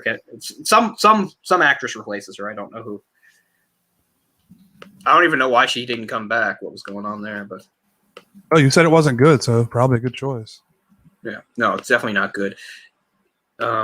Especially, I don't know, maybe you wouldn't care, but I mean, as somebody who liked the movie, I felt like it was one of those movies that almost starts to like undo some of the good it did in the first one, because of, speaking of older guys, and it like what they have to do with fucking Morgan Freeman, because Morgan Freeman in the first movie, he plays that guy that's like, he's one of those guys whose job is to like debunk magicians and expose them as frauds and show how the tricks are done. So he's really smarmy, and he's, you know, talking about how he's like one step ahead of them. And when the movie ends, you know, they've gotten the better of him. They've screwed him over, which is kind of interesting, because we've gotten very conditioned to Morgan Freeman being who he is, being very clever being full of wisdom, you know. And then in the second movie, they do like a weird retcon where it's just like he was just pretending, he was like in on it the whole time, and he actually is smarter than they are. And I don't know, I didn't like it because they're the whole thing. I mean, why not? Why not do some spoilers for the Now You See Me series? Who gives a fuck? Because there's this whole thing about how like the FBI agent, which is totally unbelievable that he's such a good actor and everything. But anyway, you know, because that's the big twist in the first movie is that Mark Ruffalo's character, he actually, his father was the magician. They got like screwed over, and now he's on some sort of weird, really convoluted revenge thing. He tricks everybody and blah blah blah. Anyway, then the bigger reveal in the second one was like, oh, Morgan Freeman was friends with his dad, so actually what he was doing, you know, that was all part of the plan. I don't know. It felt like they felt like, oh, we weirded people out too much by having like Morgan Freeman be kind of a bad guy. Wouldn't it be better if we like proved that he was a good guy all along and super smart? Like that seems to be what they were going for in the second one. I'll never watch it again, but I like the first one well enough. Anyway, Michael Caine is a little different in that because there's no big layers to him. He's just this old businessman guy. He's successful. He's a billionaire, and he's a bit full of himself. And they wind up like ripping him off, and you cheer because they're the good guys. Yeah, the Death Wish remake is fine, but not really my thing. But yeah, as far as like revenge type movies go, like obviously that's what Get Carter is. Revenge movies to me, than I think to most people, like there's not much to them, right? You watch them, you know what to expect, and they're fine. I enjoy plenty of them, but I don't really think of them as really good movies or great cinema, but some of them can elevate. I think Get Carter's one. My favorite is obviously The Crow. I just love the story and world being told there. But for the most part, you know, I watch a lot of revenge movies, but I don't think of them as anything that good or special. But Harry Brown is it feels like sometimes certain movies get way over and over again. Like Harry Brown is kind of like a slightly different version of that movie, The Brave one. But I like them both. About, you know, sort of unassuming normal citizens that like have their lives ruined by horrible acts of shocking violence, and then taking the law doesn't help them, so they take the law into their own hands. You know, that has been done more than a few times, but I still enjoy seeing it done. But I would say that this movie, Get Carter, has another layer to it. It's not just a straightforward revenge film. I mean, I know that's what's going on here, but it follows different beats. It has a bit more investigation to it. And he's sort of a different sort of guy, because as we said, he's not the typical everyday citizen that is pushed too far. No, like he's always been like a ruthless criminal. We just don't know that when the movie starts, but by the time it's over, we see exactly what this guy's capable of. And it's not a transformation. His brother's death has not changed him. It's just brought out what was already there and shows what he can do. Yeah, that's been pointed out before about that. They just go with Now You See Me Too. That's lame. They don't give any of the viewers like credit for having any kind of knowledge, or they think their viewers are stupid. They think we'll just be confused. No, we can't. You know, what movie is this? How is this related? I don't understand. Well, now you feel like you've seen them because I've explained the plot so well. I don't know. I feel first one good, second one bad. First one not like great or anything, but just, you know, just sort of an enjoyable sort of caper movie, I guess you can say. So, you know, it's one of those movies where people like run a con, they do a caper, and this has the added layer of like them doing it through magic tricks and illusions, and yeah. But yeah. But it certainly has some unbelievable stuff in it, because the whole thing is like they're being chased around by this crazed FBI agent who they humiliate at every turn, played by Mark Ruffalo. And in the end, the big reveal is he's been actually leading them around. He's behind the whole thing, and he's a better magician than everybody. Just like, but he's also an FBI agent, and he's also some sort of staggeringly good actor. And you know, it's stretching it a little past credibility there. Yeah. Just looking. Oh yeah, he's in Dress to Kill, but I don't remember that's the De Palma film, which is a pretty good De Palma film. You know, exactly what you expect. It's not as good as his others. It's a little trashier.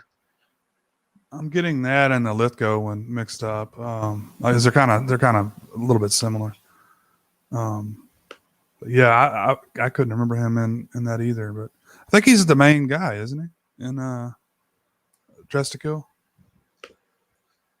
It's hard to remember. I think so. Raising Caine. That's it, Dan. Thank you. Yeah. Makes me want some chicken. Yeah. Dress to Kill, I get why like people don't like it because it's definitely pretty trashy and has some like sort of probably bad stereotypes. But I don't know. I can put that stuff aside and watch a movie. I mean, I wouldn't rank it super high among De Palma's works, but it's okay. Mm-hmm. I'd actually like to see it again because I don't remember it very well. You know, speaking, we talked about this before. A big movie at the end of the 90s was the Cider House Rules that Kane's in. I've still never seen that. That's him and Tobey Maguire's in that. That's actually kind of the movie that made Tobey Maguire a star. That's probably why he even wound up as Spider-Man, because I think that's really the movie that sort of put Tobey Maguire on the map a bit. But I've still never seen it. But he's one of the main characters in that, Cider House Rules. I don't think I've seen that either. I mean, I've talked to people who've seen it, and they said they liked it. So, I mean, you never know. It was just a drama in a time when I wasn't in the mood for dramas usually. Michael Caine is in a new. There's his latest movie is another crime drama called Twist that came out this year. It's some sort of modern retelling of Oliver Twist, but with maybe like gangsters and stuff. I don't know. Lena Headey's in it, or however you say her name. I think the movie that really made Tobey Maguire was The Wizard. For sure.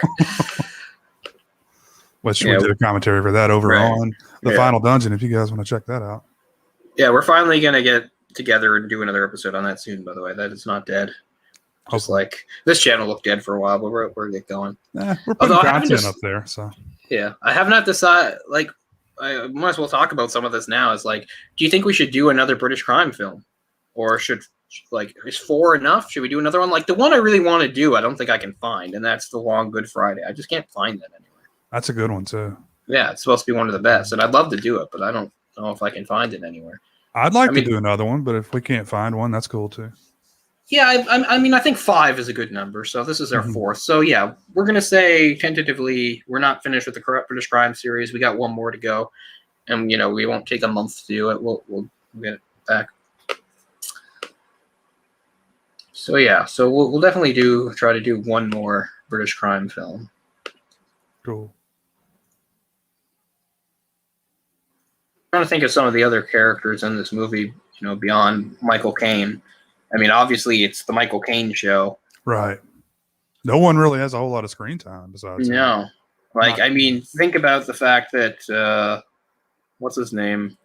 In a way, Kinnear is kind of like the head bad guy, but he doesn't get much screen time. And that's another thing, if you're thinking about, like, how sometimes when you see a character at one part in the movie and then you don't see them for a long time and then they come back, it's hard to remember who they are, because, like, that's one part that can be confusing the first time you're watching the movie.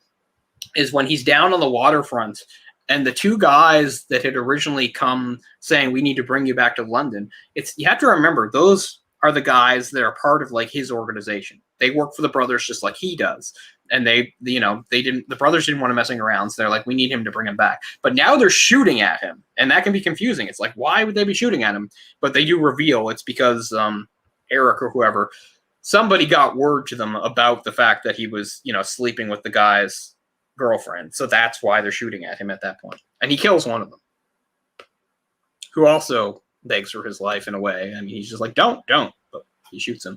Although that's, you know, not quite as cold-blooded, because they had been in a gunfight seconds before that. He just managed to sort of get the drop on him. I think the other guy gets away, and he's like one of the only people that crosses him and survives is the other guy. I'm pretty sure he just escapes and we don't see him again. Pretty much no one else escapes him.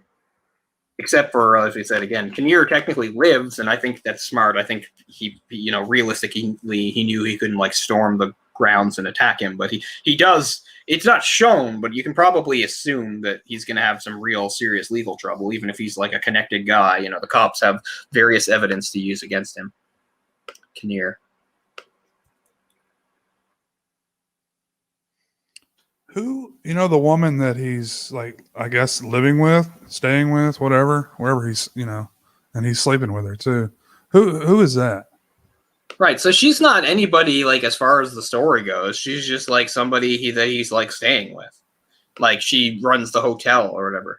And what's funny is like I guess it's early enough in the movie where you don't exactly know where he stands. Like you know that he's sleeping with this guy's wife or whatever or girlfriend, but you know, you can feel somewhat sympathetic to that because, like, well, he's a scumbag gangster too. Okay, so he's sleeping with everybody, though. But then it's funny because she's saying like she's mad about the attention she's brought to the place, and she's saying something like, "Well, how would you feel if I call the cops?" She's like, "Oh, you won't call the cops." She's like, "How do you know that?" And he goes, "I know because you wear a purple bra or something." She's like, "What?" And then he like opens up her thing and is like, "It seems really threatening." And then you realize his way of saying, "You won't call the cops," is because I'll fuck you and you'll like it, and that's what happens.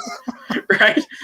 Like that's his answer. It's like, uh-oh, she could be a problem. Maybe if I sleep with her, she'll like me and she won't call the cops. And that's his solution. So that's all she is. She's not connected to the characters. She's just like the person that owns it's not a hotel. I don't know what it's like, a bed and breakfast. I don't know. But she's the person that owns the place he's staying at. So he sleeps with her purely because I guess he can and because he sees it as a method to keep her from getting mad at him. Or, you know, turning them into the cops or like that. It's funny, too, because at first you don't know what's going on. It's like, is he threatening her with rape? But, no. Probably my favorite scene in the movie is the phone sex. I mean, it doesn't really get to actual sex, but yeah, she's in a rocking chair, and they keep, going back and forth between her and the rocking chair. And like, he doesn't care that she's in the room at all while he talks dirty to his girlfriend. And I love that he does it in a complete, like, I mean, I get it. I don't know. I mean, there's not really any great way of doing something like phone sex or sexting. Like, anytime I've done it in my life, like, you just have to buy into it or not. Because you realize if anybody's watching it, you sound like a fucking moron, right? So I'm not criticizing the scene, but it is interesting just like he speaks in this passionless, flat, monotone voice. And it gets her all hot. Oh, yeah. She's all about it. You know, he really gets her going. He tells her to take her bra off and start fondling herself, and she's like rolling her, like she's really into it. And meanwhile, like he's saying, I guess, sexy things to her, but he's saying it in his completely detached way. He's like, and then we'll make love, and I'll touch you all over. You know, it's like, oh wow, getting hot in here. You know, I don't know. And Gerald comes in before it really gets good. Yeah, which at that point I haven't forgotten about. It's like, oh, right, shit, yeah, she's his girlfriend. I love how he comes and he's like, what the hell are you doing? Because it's clear that she's on the phone, too.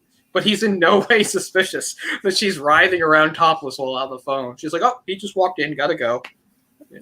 And she says, I'm doing my exercises. Like, yeah, it's this new exercise called Flick the Bean. I'm doing Apparently so. But yeah, so it is nice seeing Britt Eklund get all hot and bothered, although they're kind of artsy with it. I mean, you do see her breasts, but they move around. Very nice. But yeah, love Britt Eklund. Very attractive. Linda's hot too. Whatever that actress's name is. Britt Eklund is Swedish. I think a lot of people forget. I don't know that I realized that, but the blonde hair, I believe it. And Eklund is the name. I don't know. I'm used to Swedish names, so that sticks out. But yeah. Oh, I guess you're right. Yeah. I don't know if she's had plastic surgery or what, but she's aged in a weird way. Like, she's obviously super old now, but she doesn't look like an old woman exactly. It's weird. I think she's probably had plastic surgeries. But in the 60s and 70s, she was smoking. Mm-hmm. Oh, she was in Wicker Man. Yeah. Love the movie I really need to see again because I haven't seen it in so many years. Yeah, I don't know what her best work is. I think like she's more eye candy in movies than anything else, unfortunately. It's really her thing, which is, I mean, fine. Not everybody can be super talented. Did you ever watch, I think it's The Wicker Tree, whatever the long sequel? No. I've only seen the hilariously bad Nick Cage remake. Yeah.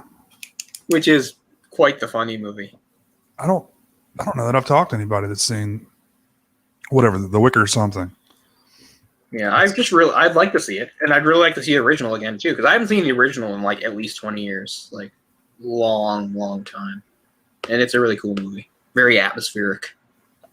Yeah, that's one of those movies, but like I've only like dreamt. It's funny because I'm a vivid dreamer, I'm a person who generally, maybe not in great detail, but remembers my dreams, where a lot of people don't, and obviously. I'm the type of person that's immersed in like pop culture. I'm always reading books and watching movies and playing games. And yet that stuff almost never finds its way into my dreams. But twice I've dreamt that I was basically inside a movie. One was The Wicker Man, and you'll never guess the other. The other is Fame. Oh, wow. I wouldn't have guessed that. I've dreamt probably several times that I, like, not exactly in the movie, but in the world of the movie. Like, I was going to that school at that time. Like, I've dreamt that multiple times. Like, it's like the late 70s, and I'm in the Performing School of Arts or whatever in New York City. Yeah, I've dreamt that multiple times. And I was thinking about that the other day, because I just watched Fame for the first time in quite a few years. I watched it the other day, and I remembered that I used to often have dreams about it, which is weird. But yeah, I've actually dreamed about the same thing, like being on that island in The Wicker Man. I've actually dreamt that. You would think with all the movies and stuff, like I would constantly dream. I don't. Yeah. And I never dream about actors or famous people or anything like that. Mm-hmm. I barely ever dream about people I know in real life. Most of the people in my dreams are just completely made up constructs that don't seem to have anything to do with anything. But anyway, because I'll often hear people talk about dreams and they just sound more logical and put together, because they're like, I was dreaming that I was at, our old summer house and Jill was there and Ryan was there, but then Tom Cruise came and we had a party. Like, yeah. I've never ever had a dream remotely like that, like with people that I actually know, and then a celebrity. Like, no. If I have no memory of it. Which I guess is possible, because you can't always remember your dreams, and sometimes I wake up and I know that a dream was really immersive and it's already fading away, and I desperately wish I could like get back to it. Yeah. It's like, I just want to remember so bad. What was that? Because my dreams are more almost about feelings. Mm-hmm. And I've talked about this before too, and it's the hardest. I'll never be able to convey it properly, but I know I've had conversations with you about it. It's like I almost feel like I had another life that almost overlaps with mine. I was born in 1983, but I have this really weird sensitivity to stuff from the mid 70s to early 80s, which is funny because Fame's right in there, where I almost feel like I lived a life where I was like older, walking down like, remember how like remember the show, what is that show? Is that All in the Family? What's the show with Archie Bunker? Yeah. Remember the end credits of that show where it's just a rambling piano while the camera moves down like a suburban neighborhood? Like, I feel like that was my life somewhere. Like that feeling, that look, somewhere in Canada or the US, obviously in the mid 70s up to the early 80s, that whole, where everything looked and felt that way. Like I'm really sensitive to the movies set in that time, because I feel like it's a memory. It's not, but I don't know. Because there's no way I remember 1983. I mean, I was born in 1983, and that's really pushing it, because I feel like by the time you get into the mid and later 80s, it's different, but I don't know. It's really, I've never really been able to explain it, but I always feel like I'm getting echoes of like another life. Mm-hmm. But I think maybe the simplest explanation is I have my earliest memories as a very little kid is maybe watching stuff that was sort of set in that time, like some of those early 80s, late 70s episodes of Sesame Street or Mr. Rogers, stuff like that. So that could be why, that it imprinted on me when I was very young. I guess that makes the most sense. But I swear, I almost feel like I lived another life where I would have been like, 25 in like 1977 or something like that. It's weird. But I want to time travel so bad. I always think about time traveling and how I wouldn't go back and do anything special. I would just go back to like 1984 and go in someone's house and watch TV. It's like, oh man, first thing I do is go back and see the dinosaurs.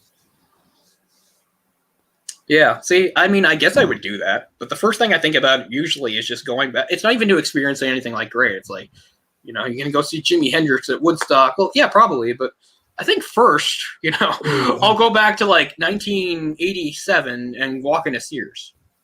Yeah. I think I want to do that first. I want to go to the toy department at Sears in 1987. Buy some Transformers. Yeah, I think about stuff like that all the time, what I would do. Yeah. Of course, especially when it comes to stuff like that, you always think of hindsight, right? I always think of like the stuff like video games and toys and stuff that I just walked right by. And that nowadays are worth like hundreds and thousands of dollars. Oh, yeah. Like if you want to get them on YouTube or something like that. Yeah. Think about that stuff all the time. It's funny, the most expensive video game ever sold isn't even as old as you think. The only video game to ever sell for $1 million is actually a never opened, completely sealed copy of Mario 64. Somebody bought that for like $1 million. Wow. Why? Because there aren't any. You mean sealed? That was a popular game, wasn't it? Yeah, but everybody opened theirs or used theirs or whatever. There are none. Yeah, I mean, it is hard to find old sealed games. And what's the one from like the championship, the Nintendo like? Oh right, it wasn't actually released to the public. Oh okay, I thought you were talking about that weird, what's it called, like sports events or something. It's like a track and field thing. That's one of them. That's one of the rare ones, yeah. But I don't know. The Angry Video Game Nerd did a thing on it a while back about the. Yeah, because there are a couple games out there that aren't really games, right? They were like things used in contests and stuff. Yeah, that's what this was. I've got one. Hold on. Oh, cool. I'm gonna see.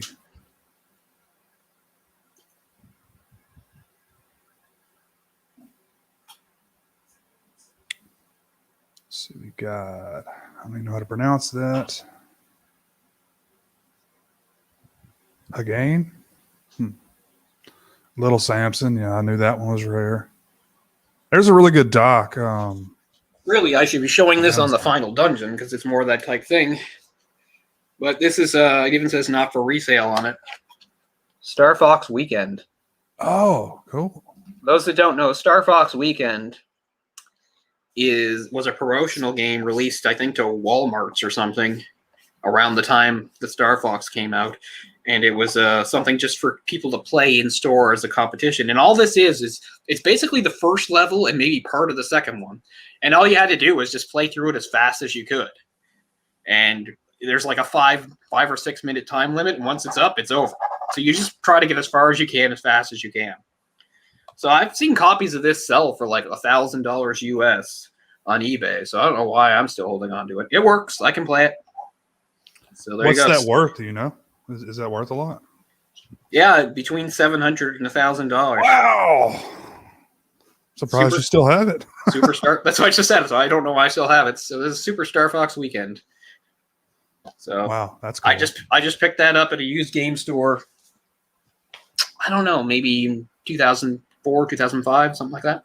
That was the sweet spot before everybody got on the collecting bandwagon, the retro gaming, and back when those stores actually existed.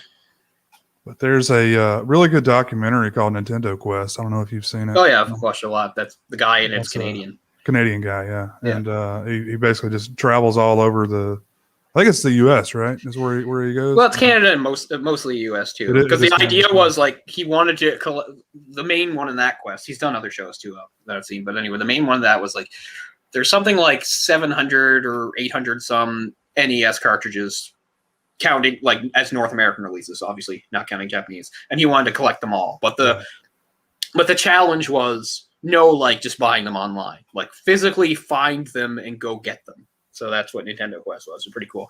I really like that guy he met for the end too, in like Ohio or whatever. That guy seems so nice. He reminded me a bit of B Junior. Remember B Junior? Yeah. Who we used to do.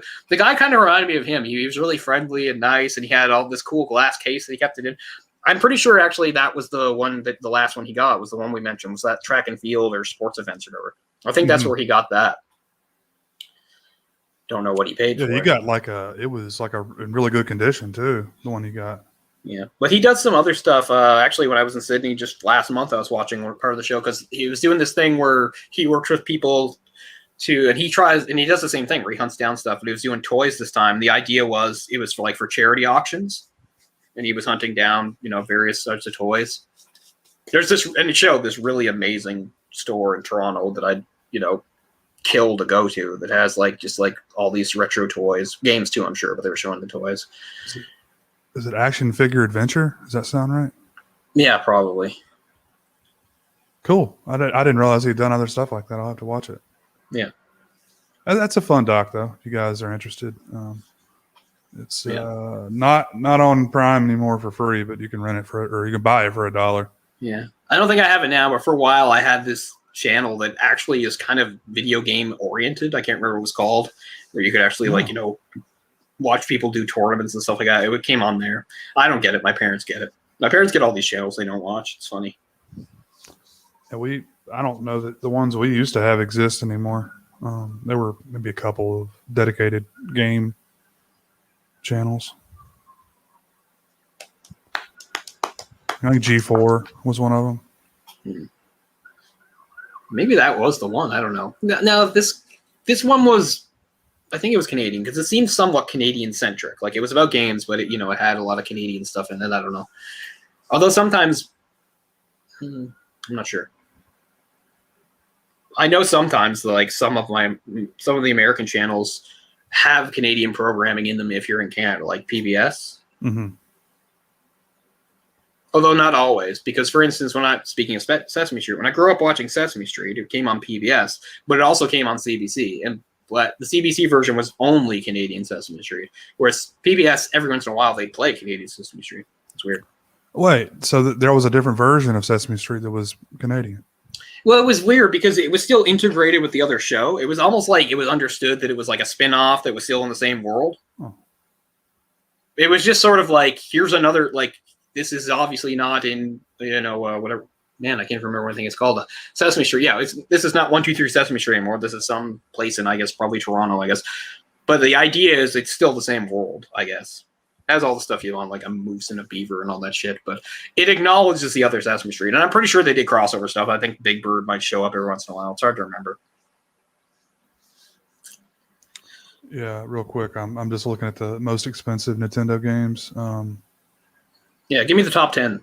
The number one is, well, you want me to start at 10? I'm probably let's work up to 1. Yeah, go 10. It's Hagen. I'm probably not pronouncing that. Hagen, the Final Conflict.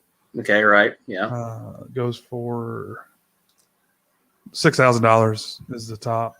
Listed for $130,000 on eBay. Wow. Little Samson. I've heard of that one. Yeah, Little Samson.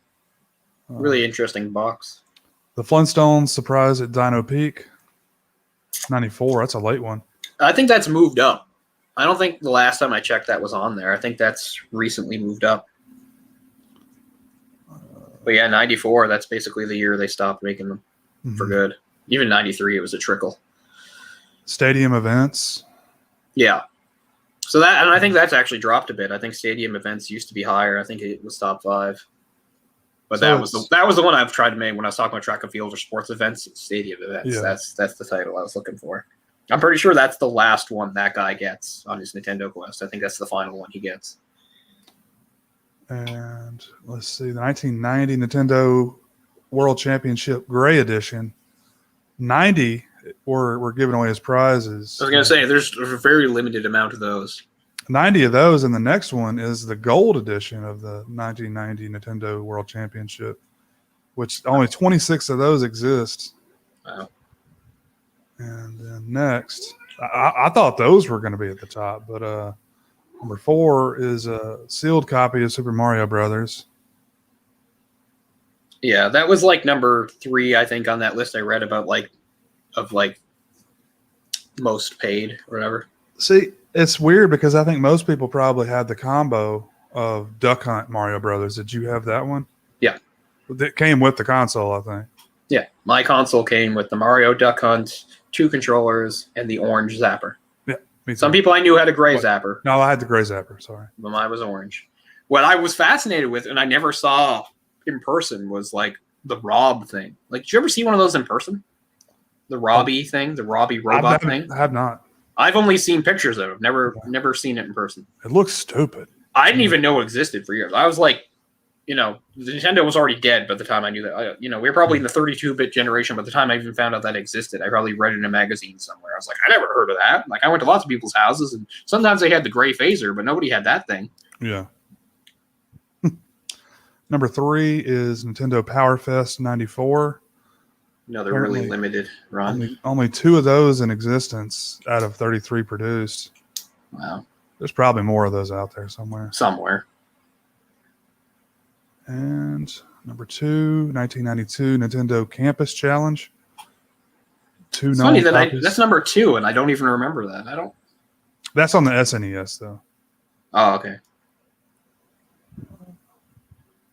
I don't remember it. Number 1 is the 1991 Nintendo Campus Challenge. 1 exists. Who owns it? Shigeru Miyamoto? Yeah. Oh man, the picture of it is all. It's just like a chipboard. Like it doesn't look like a normal game. You know, I probably could have shared the screen during this whole time. That would have made sense, wouldn't it? I forgot about that. Keep forgetting we can do that. But yeah, let me show you what this thing looks like real quick, and we can move on. But every time I look at Super Star Fox Weekend, somebody's always selling it for in your neighborhood of $1,000 US, but no one ever buys it. So. Oh, really? So maybe that's just what they think they can get. If anybody knows anybody that wants this, talk to me. But $900. Make me an offer. I want to be paid in stock. Bitcoin. Of course, Bitcoin.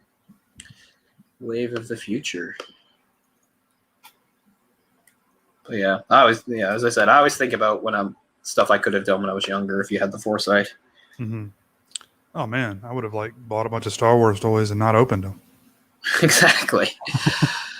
And I just think of how, in some ways, there's games that when I was 6, 7 years old that I loved, that I still love to this day. But I still think about how my tastes have changed and how stupid my priorities were back then. Because mostly I was just some side-scrolling beat 'em up. That's what I care about. As I've said many times, when I could have gotten Earthbound or something, which is one of my favorite games ever, which I own now, but only a used cartridge only, not the cool big box that comes in and all that stuff. Right. Instead, I was all about getting Batman Forever. That was the game I wanted for Christmas '95. I want the bat, and I got it. What do you do? Shitty, stupid Batman Forever. Was that Sunsoft? I know they did some of the first couple. It might be. I could go check, but usually we'll save it. Crappy games too, just side scrolling. We'll save it for Final Dungeon. I'll show off some of the. Fuck, man, I'm ready to talk about games now. Yeah, I know. I'm really in the mood myself. Why isn't there a Get Carded game? Every movie gets made into a game. How awesome would that have been if they made it? I want to be to a Get Carded game when you drown the girl in the tub. you watch the pornographic thing and you come up and you drown her in the tub. Press X. Funny. Press X.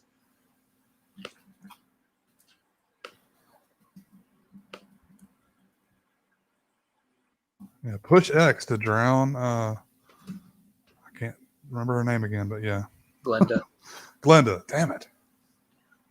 Glenda, the good witch of the east. Or north. And this is that's actually Glinda, but close enough. Yeah, it sounds the same. I'm seeing one of these, the $14.95, $6.99. Yeah, man, that's a pricey game.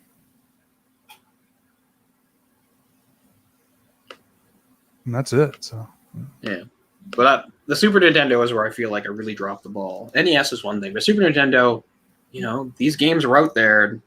So many games. I don't own Chrono Trigger. It kills me that I don't own Chrono Trigger. I own it. I can play it on the DS and stuff. But I mean, Chrono Trigger, as it came out of the Super Nintendo, to have that with its box and booklet, that's got to be hundreds of dollars. And you can't do that, But I mean, it used to be in stores. I remember seeing it in stores. I rented it several times, but I never actually fucking bought it, So I just think how messed up my priorities were back then. Yeah. I bought a bunch of games on, just because I liked the movie or whatever. And usually, every movie had a game then, and most of them sucked, right? I mean, we could probably name good ones. Most people think the first good movie game was GoldenEye. That is a good one, yeah. Kind of broke the curse a little bit. Well, I think there was a Indiana Jones on Genesis. Remember back when like the SNES and Genesis would it would be the same game or whatever movie it's based on, but the game would be completely different. I have over there. I have the Super Nintendo one. It's the trilogy. You play through all 3 movies in order, right? Oh. Is that the one? Because that's what I've got. I'm not sure. I know one of them is better than the other. Same with Jurassic Park. Oh yeah, they're really different. The Jurassic Parks for the Super Nintendo. It's like an overhead view, right? Yeah, that's the Super Nintendo one. That's the one I played, but I've seen the Sega one. Yeah, I've got the Indiana Jones one, and actually, we talked about this before. and I always forget the name, but I have one of those illegal NES cartridges. They used to make those black ones, those pirated ones. I've got that version of Indiana Jones too. I don't have it here. Or It's a different game. Some of those games didn't exist except in that form. Right. I know there was a lot of like Bible type games, like Yeah. and but it was there were some legitimately good ones too. I'm gonna check really quick and see if I have it. I'll be fast. Yeah, I know a lot of those like Bible games. They would just they're basically just completely like ripping off another game. It's the exact same game. Like it'll be like Doki Doki Panic, like Mario 2, but it's you're throwing like fucking Bibles or some shit at somebody, throwing like frankincense and myrrh or some shit. I don't know. There's like a sheep in there. You got to like collect the sheep. Noah's Ark. That's one of them. Got to collect the animals, put them in the ark. It's a rip-off of something. I think it may be one of those Mario games. No, it must still be in Sydney. But I do have a handful of NES games here, although they're nothing special. And most of them don't have their boxes. Here's Teenage Mutant Ninja Turtles 2, the arcade game. Oh, that's a good one. Here's its very underrated sequel, the Manhattan Project. See that Triceratops guy? He's in no way appears in the game. He's right on the box too. They would commission the artwork like before the game was even like the guy wouldn't see it. Like I know one of the Mega Mans, he has some sort of weird gun that he doesn't ever have, right? Oh, I got that. Hold on a second. And here's still one of the greatest hockey games ever, Blades of Steel. Oh man, I'll have to pick that up. Hit the pass. But Mega Man is the prime jewel because I do have the box. And it's great to have the box for any game. But this is one of the famously like worst boxes of all time, right? Mega Man 2. There he is firing the gun. Looks like he's wearing tights. Great stuff, though. So I actually still have the box for that. About to purchase. I do have a couple other NES games that still have the box, so they're not here. I have the Little Mermaid game. I still have the box for that. Man, I can only imagine how much it's worth. Like I don't understand what happened to my Mario 3 box. Like that bothers me. Like what happened to it? Because you want to buy Mario 3 with the box. I hope you got a couple $1,000. Man, I didn't keep boxes. I mean, I just didn't think that would ever be a thing, I did keep boxes, but I still wound up losing a bunch, which is what I don't really understand. I guess I have a sort of haphazard about it. Like I didn't throw them out, but I just seemed to. I mean, I lost a lot of games just by like, as I said, a lot of my Nintendo games, like people will borrow them and I never get them back. I'd lose track of them, but that's the truth. That's how I lost Adventure Island 2, which I loved. I loved that game. That was a game where you're like a little caveman guy and you ride dinosaurs. Really fun platformer. I'm going to buy Blades of Steel right now. Blades of Steel is awesome. Blades of Steel. That's what the guy sounds like when he.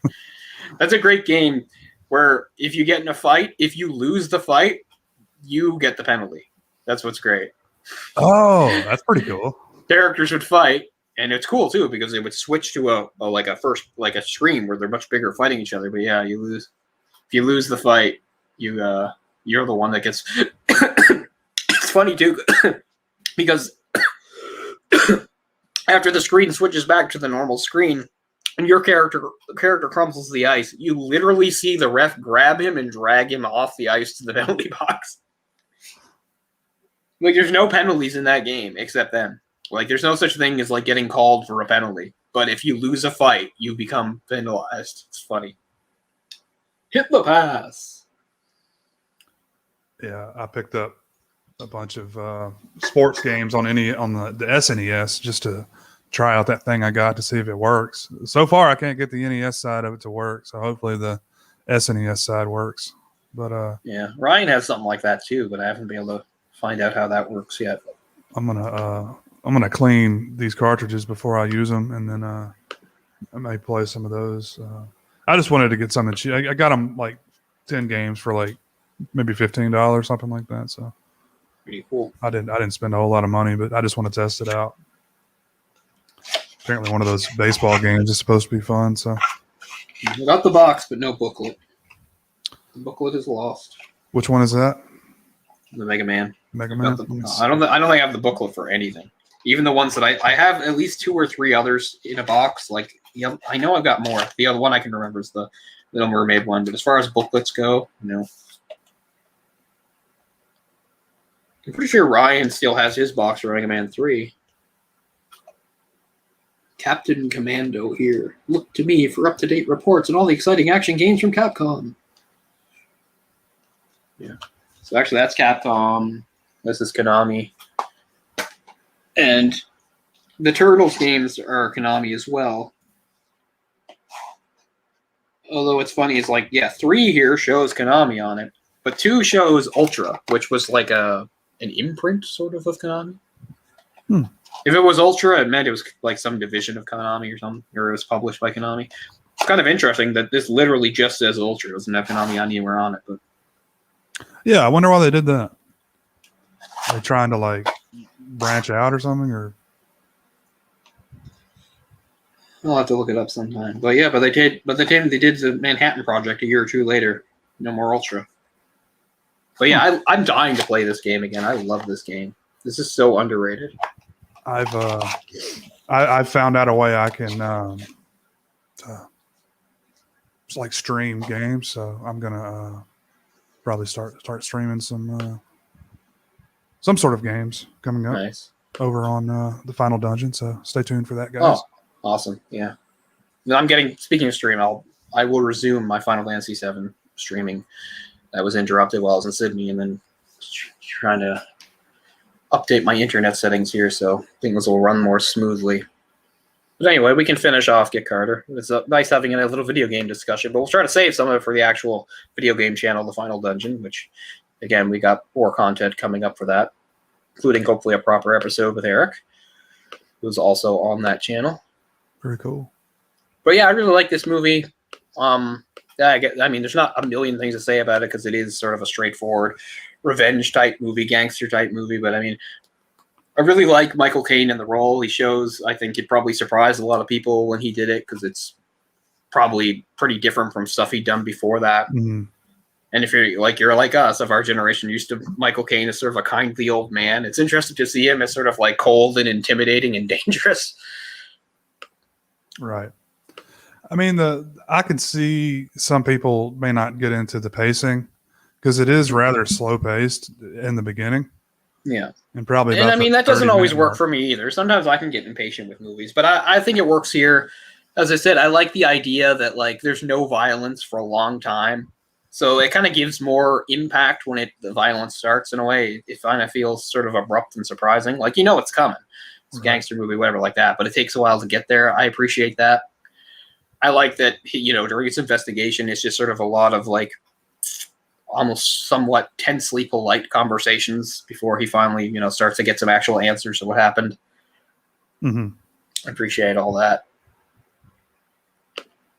But yeah, Get Carter, at the time, it was not, again, it sort of came and went at the time. It did not make a big impact. This was still back, as we said, they were releasing, what am I not saying releasing? They were letting up on a lot of restrictions, which is why movies like this of the New Hollywood era were coming out with more violence and things like that. But that didn't mean they didn't still face a certain amount of censorship, particularly in a place like Britain, where a lot of films would be given an X rating when they had that. And when this came out in the UK, it was slapped with an X rating. It did eventually get reclassified as R, but still, it did have to deal with that for a while. So when it was initially released in the UK, it got an X. Yeah. It doesn't say for how long until it was changed, but I'm going to guess probably at least a few months or something like that.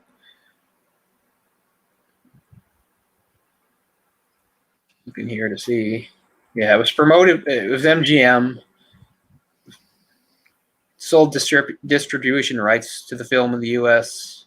to its future subsidiary, United Artists, which promoted it poorly, amidst worries that the Cockney dialogue in the opening scene will be unintelligible to U.S. audiences. They're all sitting around watching the movie. Again, it's the same thing as today. It's this is foreign or different, so we're too stupid to figure it out. They kept trying to put Telly Savalas or somebody like that in there. Cast Americans, or I think they wanted to cast a Canadian actress. Yeah. Hey, come on. Well, let the Yeah, it's British studio film. interference. Let it be It's great. no, Yeah. nothing new. Speaking of the very beginning, that's something I forgot when I was talking about noir. It's like the very first shot of the movie is so noir, right? It's like it's in the darkness and it's far away, and you see him standing, looking out the window. Like that's such a classic noir sort of shot and pose. Yeah. I love it. It really sets the tone nicely for the movie that you're about to watch. So I like it from that. But let's see here. Yeah, so they actually did redub the opening. Isn't that horrible? Is the version now has been redubbed? The film's release was delayed while parts of the film were redubbed with no great improvement. In the process of redubbing the opening, the version of the film with the original dialogue was lost. For years, the version shown on British television was the redubbed American cut. Yeah, Jake, I saw some things where it was like number one on British film lists of all time. So, it's a very, very popular film. In South Africa, the censor cut out Britt Ekland's phone sex scene. Yeah. She basically wasn't even in the movie. It's like I said, it was really the resurgence came sort of in the 90s, which led to the British Film Institute releasing a new print for the film in 99. Again, this is around the time that Guy Ritchie and what's his name were sort of talking about the movie, mentioning it as an influence for their own films, Tarantino. So that lines up. The film was shown in the 76 and 80s in a Boulder Dives version, which edited out Brett Ekland's phone sex scene. So yeah, quite a bit of I think I've seen this before. The film was bundled in a 2008 set called Movies That Matter, 70s Classics, with Deliverance and Dog Day Afternoon. I think I've seen that in a store before. It sounds familiar. Yeah.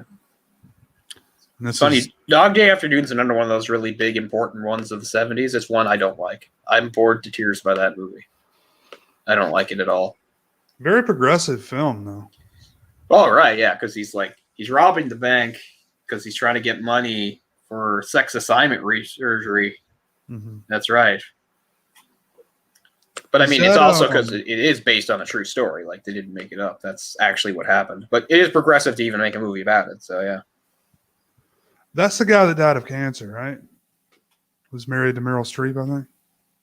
I don't remember the other actors. I just know it's Al Pacino. I can't remember the other actors. But that's considered one of the big movies of the 70s and a classic and blah, blah, blah. I'm not trying to convince anybody it's bad or anything. I personally don't like it. I've never liked it. And I've watched it multiple times because I've tried to really give it another chance. Because, sometimes when you see a movie, certain circumstances, maybe you're just not in the right frame of mind or something. But, I've rewatched that movie. I still don't like it. But I recognize it as, again, one of the significant movies of the decade. John Cazale, if I'm pronouncing it right. Cazale. Oh, Cazale. Yeah. He was the one getting the reassignment surgery. Yeah, I remember him. Died at 42. That's unfortunate. Cancer, I think. And let's see. Maybe he wasn't married to Meryl Streep. I know he was in. I think he was. Maybe I'm getting confused. Was the Deer Hunter? Maybe they were married in that movie. That's maybe what I'm thinking of. Possibly. I know he's in it. Oh wait, no, he was they were dating when he died. But he's in that movie. He's in The Deer Hunter. I'm pretty sure. Yeah. But yeah, highly influential film. It even, I haven't seen it, but even The Long Good Friday, I guess, takes a little bit from it. Oh, thanks, Jake. Yeah, maybe The Long Good Friday, or we can maybe The Villain. Jake mentions The Villain with Ian McShane. I like him a lot. And The Squeeze, The Squeeze is an American movie, isn't it? I'm not familiar, I don't think. I don't even recognize the title. So I am not sure. Stacey Keach is in it, I just assumed. Now there's an actor of the 70s, Stacey Keach. I have. Speaking of sets, I have this. I have this DVD set that's in like a weird tin, and it's like full of like drive-in classics from like the 60s and 70s.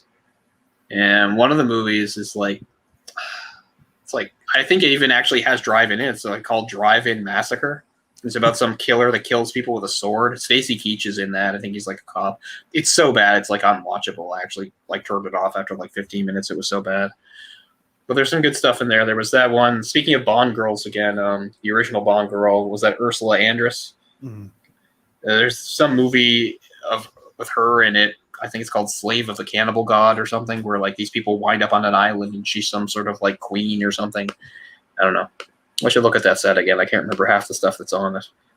But that's all. Oh, that's one of the ways I also own. I own the film Night of the Living Dead like in like 3 or 4 different weird ways, and that's one of them. Yeah. I own it as part of that set.